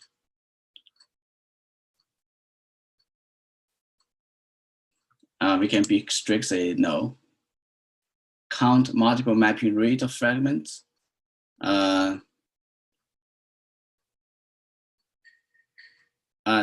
To be strict, you can disable it, because if you are counting multiple mapping reads, if let's say this read can map to 5 locations, so each feature will be counted at 1/5. It's something like that. But I think the edge R will require you input like integers, so let's just disable it. Actual intron junction, yes, no, yes. Long read, if special long read such as nanopore, we don't have nanopore. Largest overlap if specified. Minimum fraction read overlapping. So my idea is we can leave most of those things as they are, and unless you, let's say, minimum fraction of overlapping of a read, you want to be very like constrict, you can adjust those. Okay, here's one thing, only count primary alignment. So in the alignment, you have one read gonna be mapped to location as a primary alignment, but it has some other locations can also be aligned, and those can be identified in the BAM file from the flag field. So, and most of the cases will be considering only primary, because the second one, I don't think any tool will consider the second one. I cannot think of any of those tools. So in this case, yes, we will only count the primary alignment. Ignore reads marked as a duplicates. So this is another tricky step. For RNA-seq data, it's actually normal you have some duplicate reads because the transcript could be short and you could actually have duplicates. So ignore, yes or no, I say no. Annotate alignment with file with XZ text, describe per read, it doesn't matter for us. Ignore unspliced alignment, no. So there are some reads actually have the whole exon, right? We have a long exon, so we can have a whole read from a single exon. Okay, there are a lot of parameters. So what I'm saying is, it depends on how strict you want this to be. You can make it very strict. You require a lot of, you move a lot of reads, say like only primary, and ignore duplicate reads, ignore the unspliced element. I haven't tested how if you go really strict, what's gonna happen. So I just use the regular way, like primary, yes, only use primary, keep duplicate reads, because some RNA-seq data, you will have a lot of duplicate reads if you, and don't ignore the unspliced alignment. Okay. And core and memories, I can use the default 1 core and 2 GB. Okay, let's go back and check. Select all the band files. Select the conf merge output, merge transcript, gene ID, all those things, all good. Okay, looks good. So I'm gonna execute.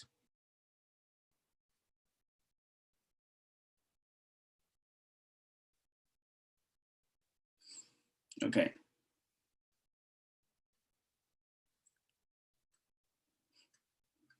So you're gonna generate three files for each band. It'll give you a count, give you a summary, and a feature length.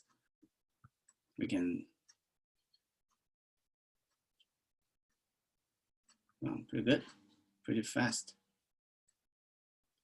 Okay, let's take a look at all those three files. So gonna be feature count. First one will be feature length. It's gonna tell you the length file. This is the gene ID and how long is that gene. And second file is a summary. Like, it's gonna tell you how many reads assigned, how many are unassigned. You see a lot of reads are unassigned. Unassigned because there's no features. Multiple mapping, chimera, unassigned ambiguity. So there are a lot of reads are unassigned. It's probably, it could be there are some new genes and we didn't detect in the cufflink de novo assembly, or it's mapped to multiple locations, non-split and no features. Yeah, so many of cases are no features. So this is basically a summary of how many reads actually being assigned to those features. And in our case, we have a lot of unassigned, it's like 50%. Oh no, less than 50. Okay, let's look at the real count table. For this count table, we have gene ID and how many reads mapped to this gene ID. So 15 to this one, 00, 35 to this gene. So this is the count matrix we can be supplied to Edge R for running differential expression analysis. Okay, great. We generated the count matrix file, and let me see if we can run this Edge R now. Okay, so Edge R. If you click on the Edge R, you're gonna ask you for count file or matrix. So we have a separate count files. Factor 1. So remember our sample, we have 12-hour and 24-hour. So we're gonna use the factor 1. It's gonna be time. Here, this case will be, say, time. Just give it a name.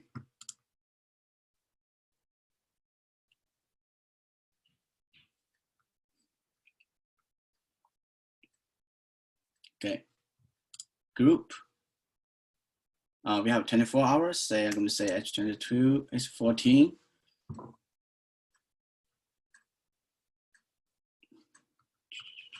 Okay, here's a tricky part to select files. Make sure you select the correct files. What I remember is because the files are in order. So 7, 8. So I want to make, so I know.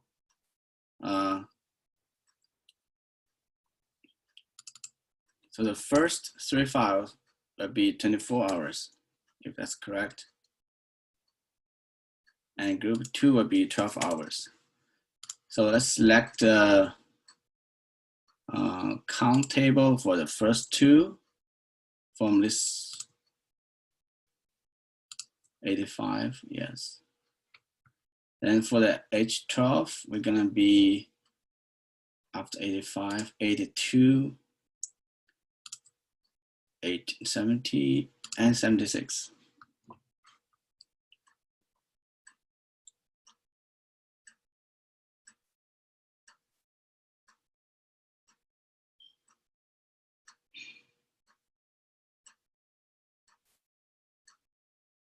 Okay, so we select those files. We have 3 count for 24 hour and 12 and 3 count for 12 hours. So the contrast, we want to contrast to H24 to H12. Use gene annotation for annotation to table. Yeah, if you want to put gene annotation, yes, we don't have no problem. We can be using the merged.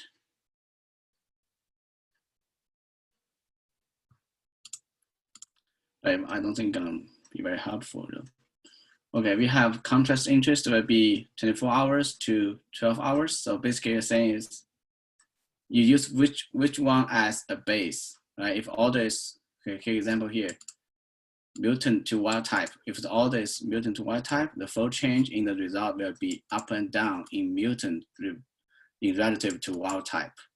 So here my case is I want to compare 24 hours to 12 hours. So the up will be means 24 hours have up-regulated, and the down will be means 24 hours has down-regulated compared to 24 hours data. Okay, filter low count reads, because this is a test data and we're gonna have a lot of low count. And it doesn't matter if you run a count per million. So if you have a real data set, you can remove the low expressed genes. But how do you define low expressed genes? How low is low, right? And normally you can use, say, if it's like RPKM, it's like 2 reads. Yeah, 2 reads. Some people use 2 reads as a minimum, some use 5 reads. So I don't know what is the golden standard for that. And probably there's no golden standard because it totally depends on your library size.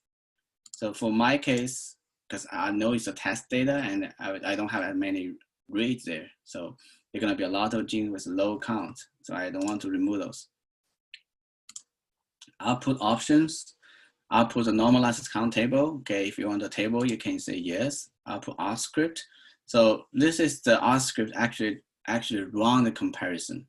So if you want to see how the R script was written, you can say yes, give me R script. Output R data file. So this is output of the data from the R script. So you can load R data later if you want to reproduce or anything, or if you check the certain output from the R.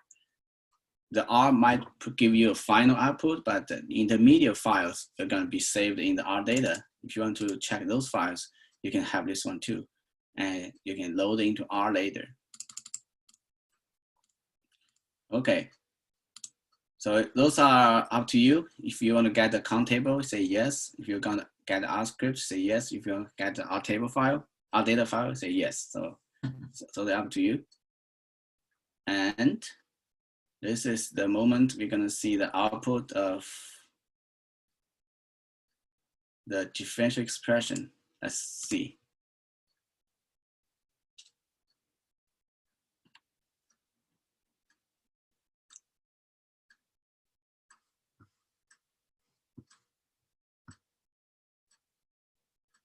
Okay, so I asked to give me R script, and it's actually showing up there. So give me a table, a list, and a report.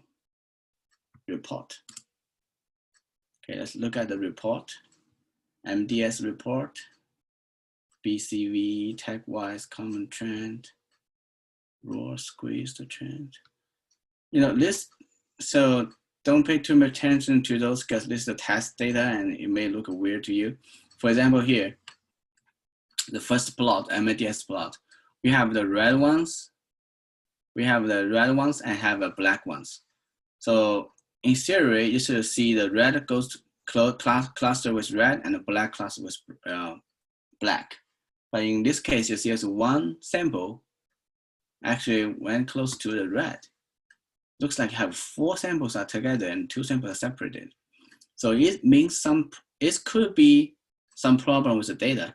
So when you have the output like this in your RNA-seq data, you will need to go back check. Maybe you labeled the sample wrong. This is not 12 hour, maybe it's 24 hour or something. You probably something wrong with the data. So this plot give you some up and down and significant yes or no. So you can see those dots. Those plots are not very nice, but it give you information, right? So you have the tables here, HR normal count.tsv. You're gonna normalize the count. If you click on it, give you a table like this. So if you want to do some statistic test yourself, you can get this table and run some statistic test. Yeah, here is the table summarize how the samples are separated. So 12, 24, 24. Yeah. But this, the first NGS plot is probably important to take a look and see if they are clustered together.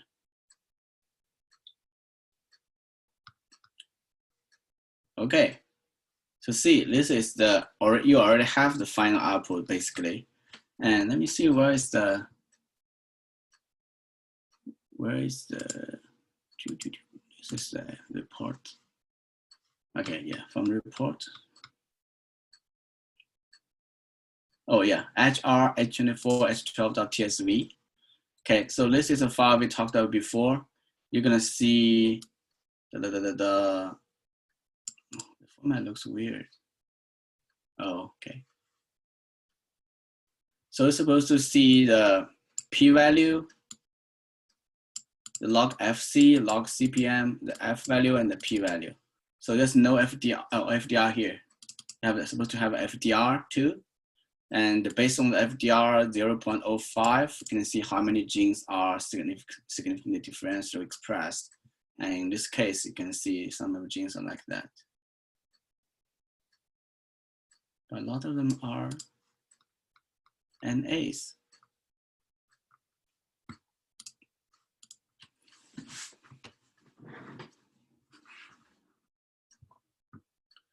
Okay, so this is basically the output of HR, and those figures are produced in HR2.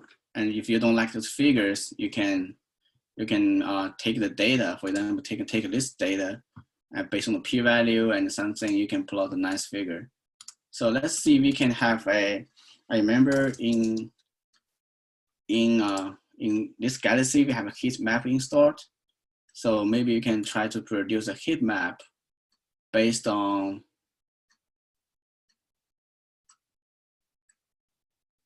based on the count data. Okay, so we have what is table? Okay, yes, we'll be using this table. The H24, no, we can use, yeah, I'm just so curious, why do they have so many NAs? Or just the format not good?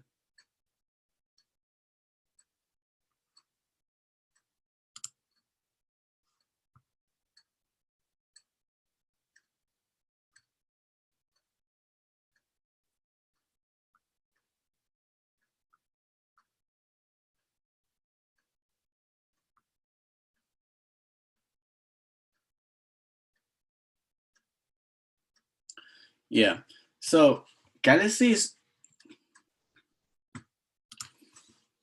okay, can you hear me now?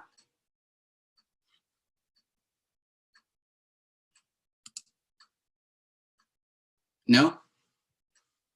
Did I mute myself? Yes, okay. Yeah, so I'm saying is for making plot in Galaxy, it's not really good. Because Galaxy has a very limited tool.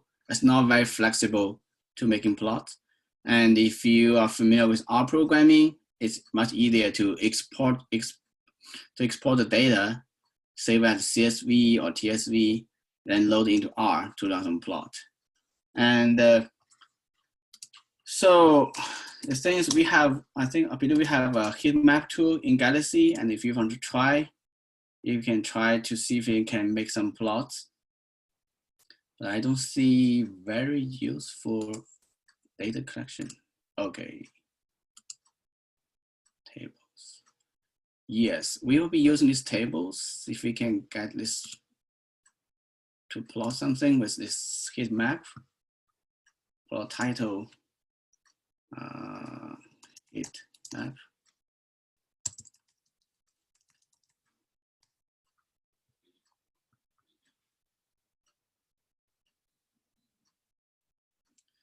see here, we have a dataset collection in the history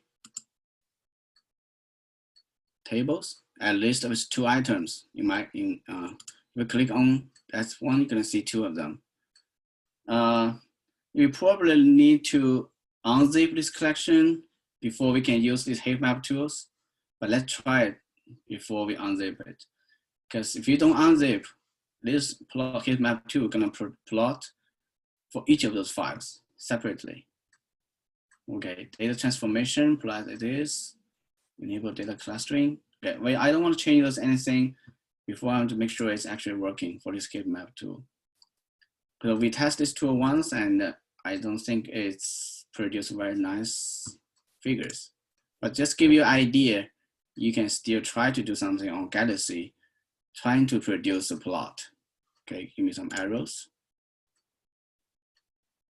Yeah.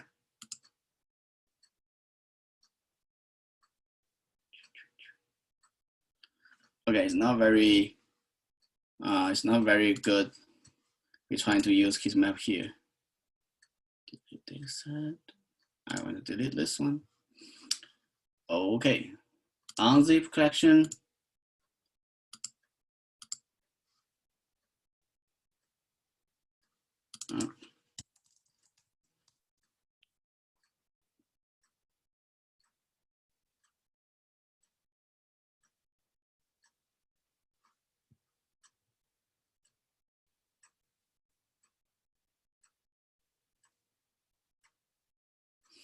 Okay, I don't think this heat map tool gonna work for those tables. I checked this table. It looks like has something weird format. You see here, we do have the output, the numbers for each band file, but we don't see the, okay. We don't see the gene ID here. There's no gene ID.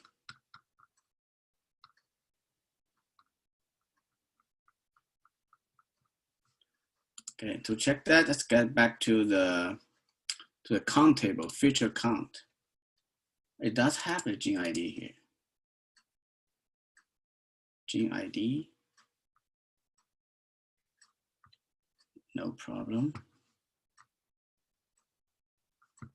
Let's get to the edge R.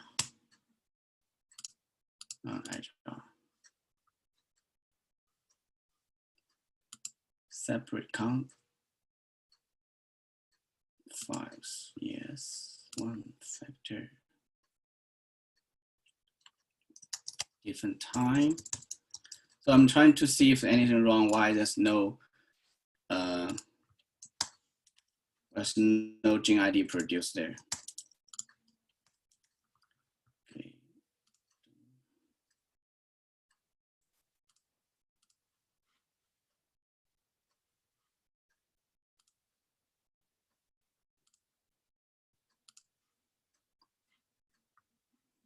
Use gene annotation. Yes.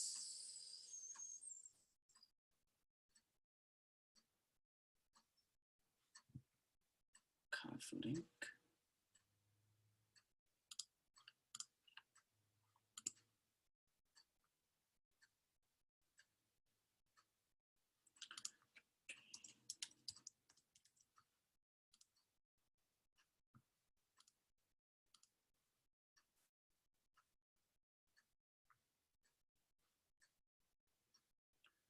Okay, so I'm not sure what happened because I don't see the correct output from edge R, even if it give me some output. And looks weird. Use the annotation, yes.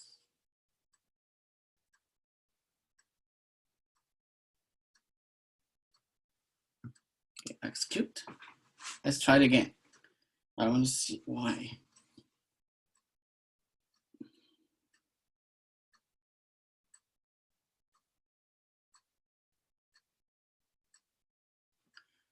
Okay, so for everyone on running this data set, if you produce the table, produce the output from edge R, can you just check on the tables? And if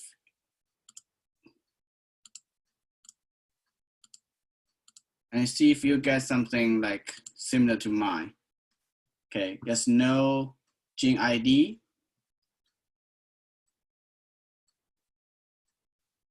Well, I didn't produce the output, the norm output. Okay, like this. If you produce the normalized count table and if you click on the eyeball, do you see a gene ID somewhere? Or just like me, like mine?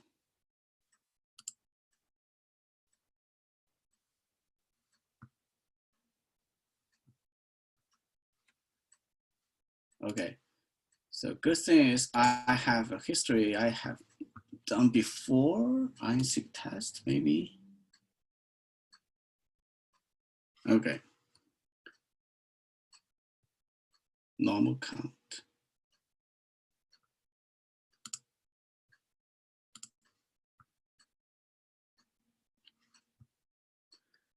Okay, so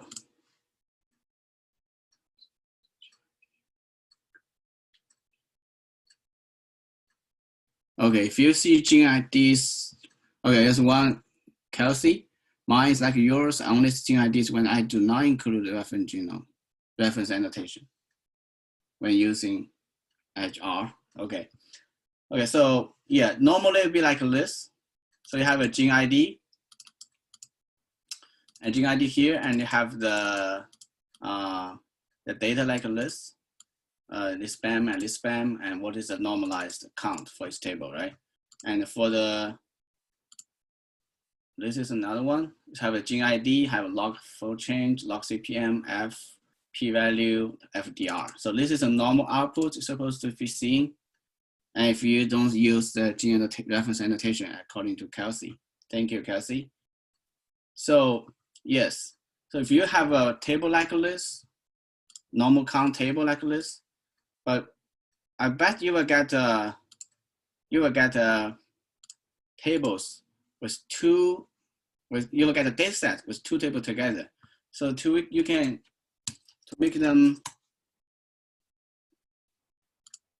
you will need to run extract data set from a list. I just type in extract on the searching, and you can see that, click that one, and you can select from this data set which table you want to output. So you can select by index. So it starts from 1. So 1 will be HR, H24, H12. So you don't execute, you got a separate table, not a data set, not a list. And you say if you and run again with index 1, you're gonna get the second table, HR normal count. Okay. So it'll be like a list. I have a separate table, HR, H24, H12, and HR normal count. Okay. So next step, then we can run a heat map. Heat map. Bring it back. Okay. So we're gonna select the table extracted from the data set. We're gonna use the HR and the type, give the title 24 with 12, key target or whatever product as it is. Then we're gonna execute. So this is, we're gonna plot a heat map based on the normalized count, okay, from the HR normal count table. And execute.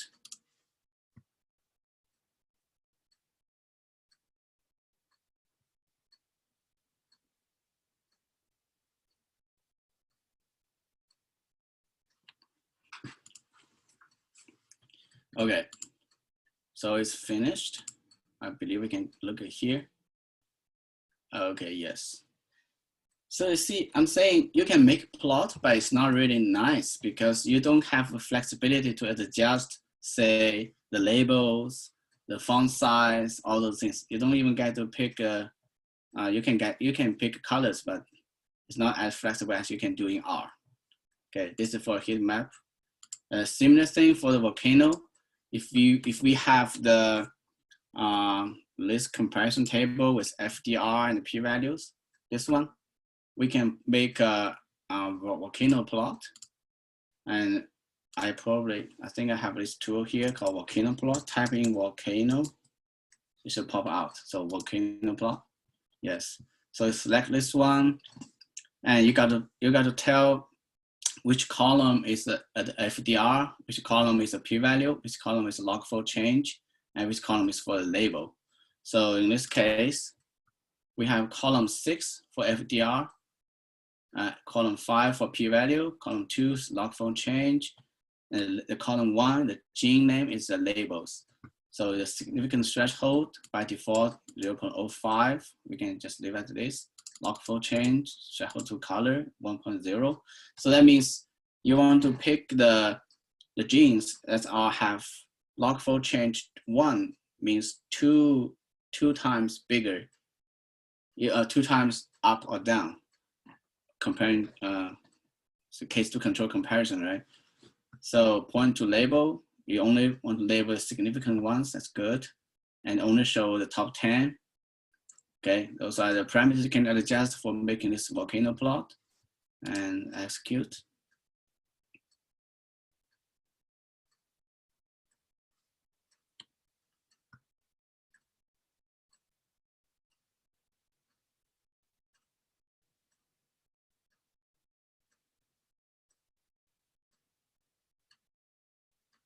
Oh, I don't know, it's so slow. So what was the input file for heat map? So input file for heat map, let me bring it up. It's a table, it's a normalized count table for the, you extracted from the data set. So when you run edge R, you have to say, give me the normalized count table. Otherwise it won't generate for you. So once you have that table, you're gonna show in the, you're gonna show in a data set like a list. In this data set, you click in, it has two things, basically 2 tables. So to have them separate, you need to extract. I'm not sure you're doing that. So extract first and extract second one. And you're gonna end up 2 tables in your history, 2 separate tables in your history. So in my case, I have 127 as one table and 125 as another table. So when I have this 125 edge R normal count table, I'm going to run heatmap 2 using that table, using 125 here, and just give some labels, all those things. And for the volcano plot, you're going to be using the 127 edge file in my case. In your case, it might be different number. So, and you have to specify which column is FDR, which column is p-value, which column is labels, all those things. And once you are done, just run execute. And the heat map looks like this. So it's not as good as you can produce in R, because you can adjust the color, the font, the label, how you want to things organized. But anyway, you can still get something. It gives you some ideas how the data looks like at least. We do see something. How about the volcano plot? So volcano plot can be look like this. You have the significant ones up and down. So those and the log fold change you have is 1 as cutoff, and FDR is 0.05. So the color code is based on the FDR, but on the x-axis you still have the log 10 p-value. So it has a lot of information in volcano plot. Well, the volcano plot is actually okay. It's much better than the heat map plot. Okay, so I will recommend you pull the data and then run the plot in the R script in the R. So you have to probably program a little bit in R to make a nicer plot with ggplot, for example. Okay, any questions?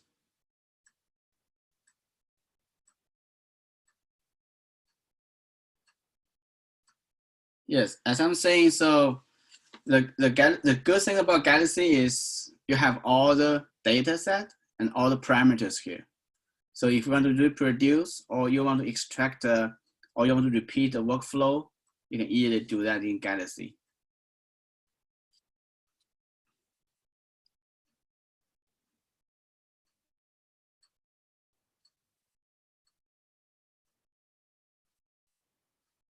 Okay, you're welcome.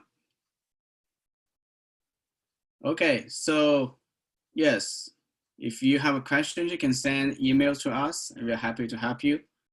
And so this class for RNA-seq. Oh, here's another question. Say, if one read can be aligned to more than one gene, how can we count it? So two ways to count it. One, it counts as a fraction. If it's one read mapped to 2, it will be counted at 0.5. And or just ignore them, just remove them. So it's up to you.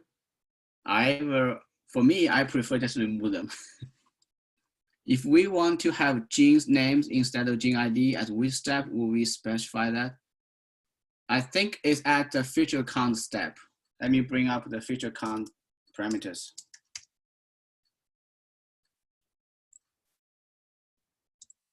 Feature count. Hello. Okay, here. Okay. Is this step? Yes. Feature count, and if you click on advanced options, it has the gene feature, type filter, and GF of gene identifier. So instead of gene ID, it's a gene name. If there are gene name in your in your GTF file, so in that case, it can be clustered based on the gene name.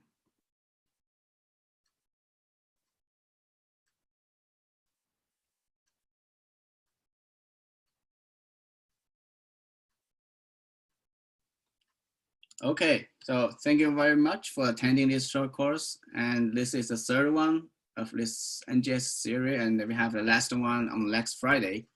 We'll be talking about genome assembly, transcriptome assembly, all those things. So thank you very much. Hope to see you next Friday.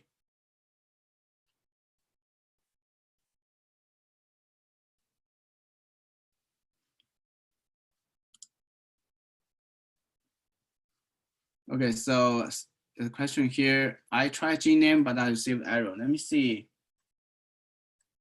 Alignment file. Specify attribute script.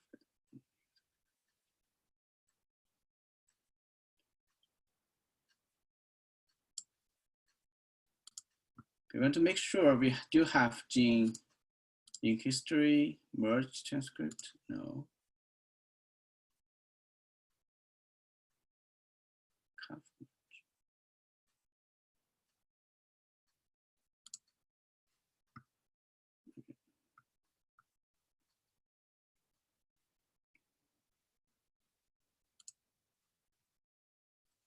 Gene ID, transcript ID, exon number, gene name. Okay, it does has a gene name. Let's see.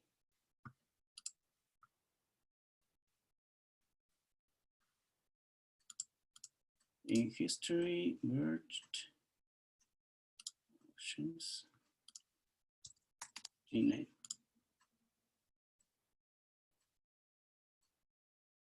Yeah, let's go.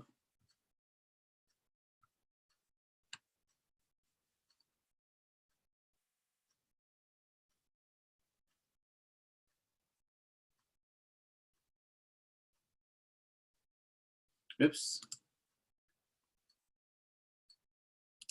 This is the place we want to check the information, why it's wrong.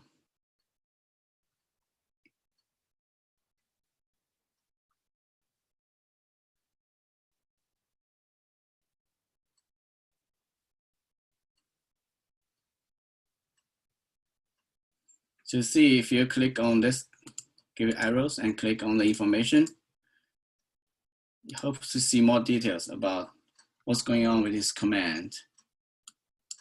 But here's, we don't have too much. We don't have much information about arrows.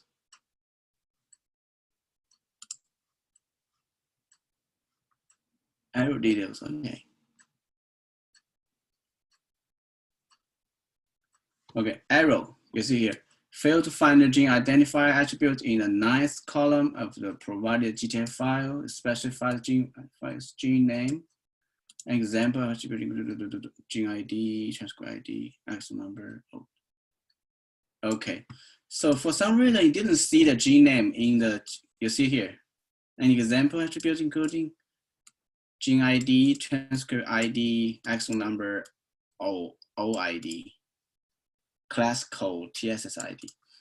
So you didn't find the gene name in the GTF file for some reason. And I don't know why it's not finding, because obviously it's there. Let me see.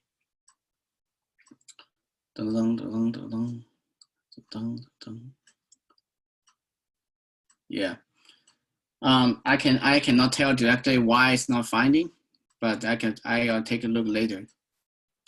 Hopefully we figure out why.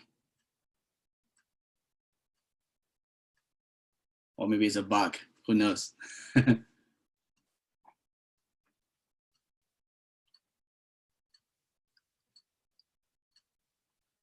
But it's good, we see errors and we see how to check those errors.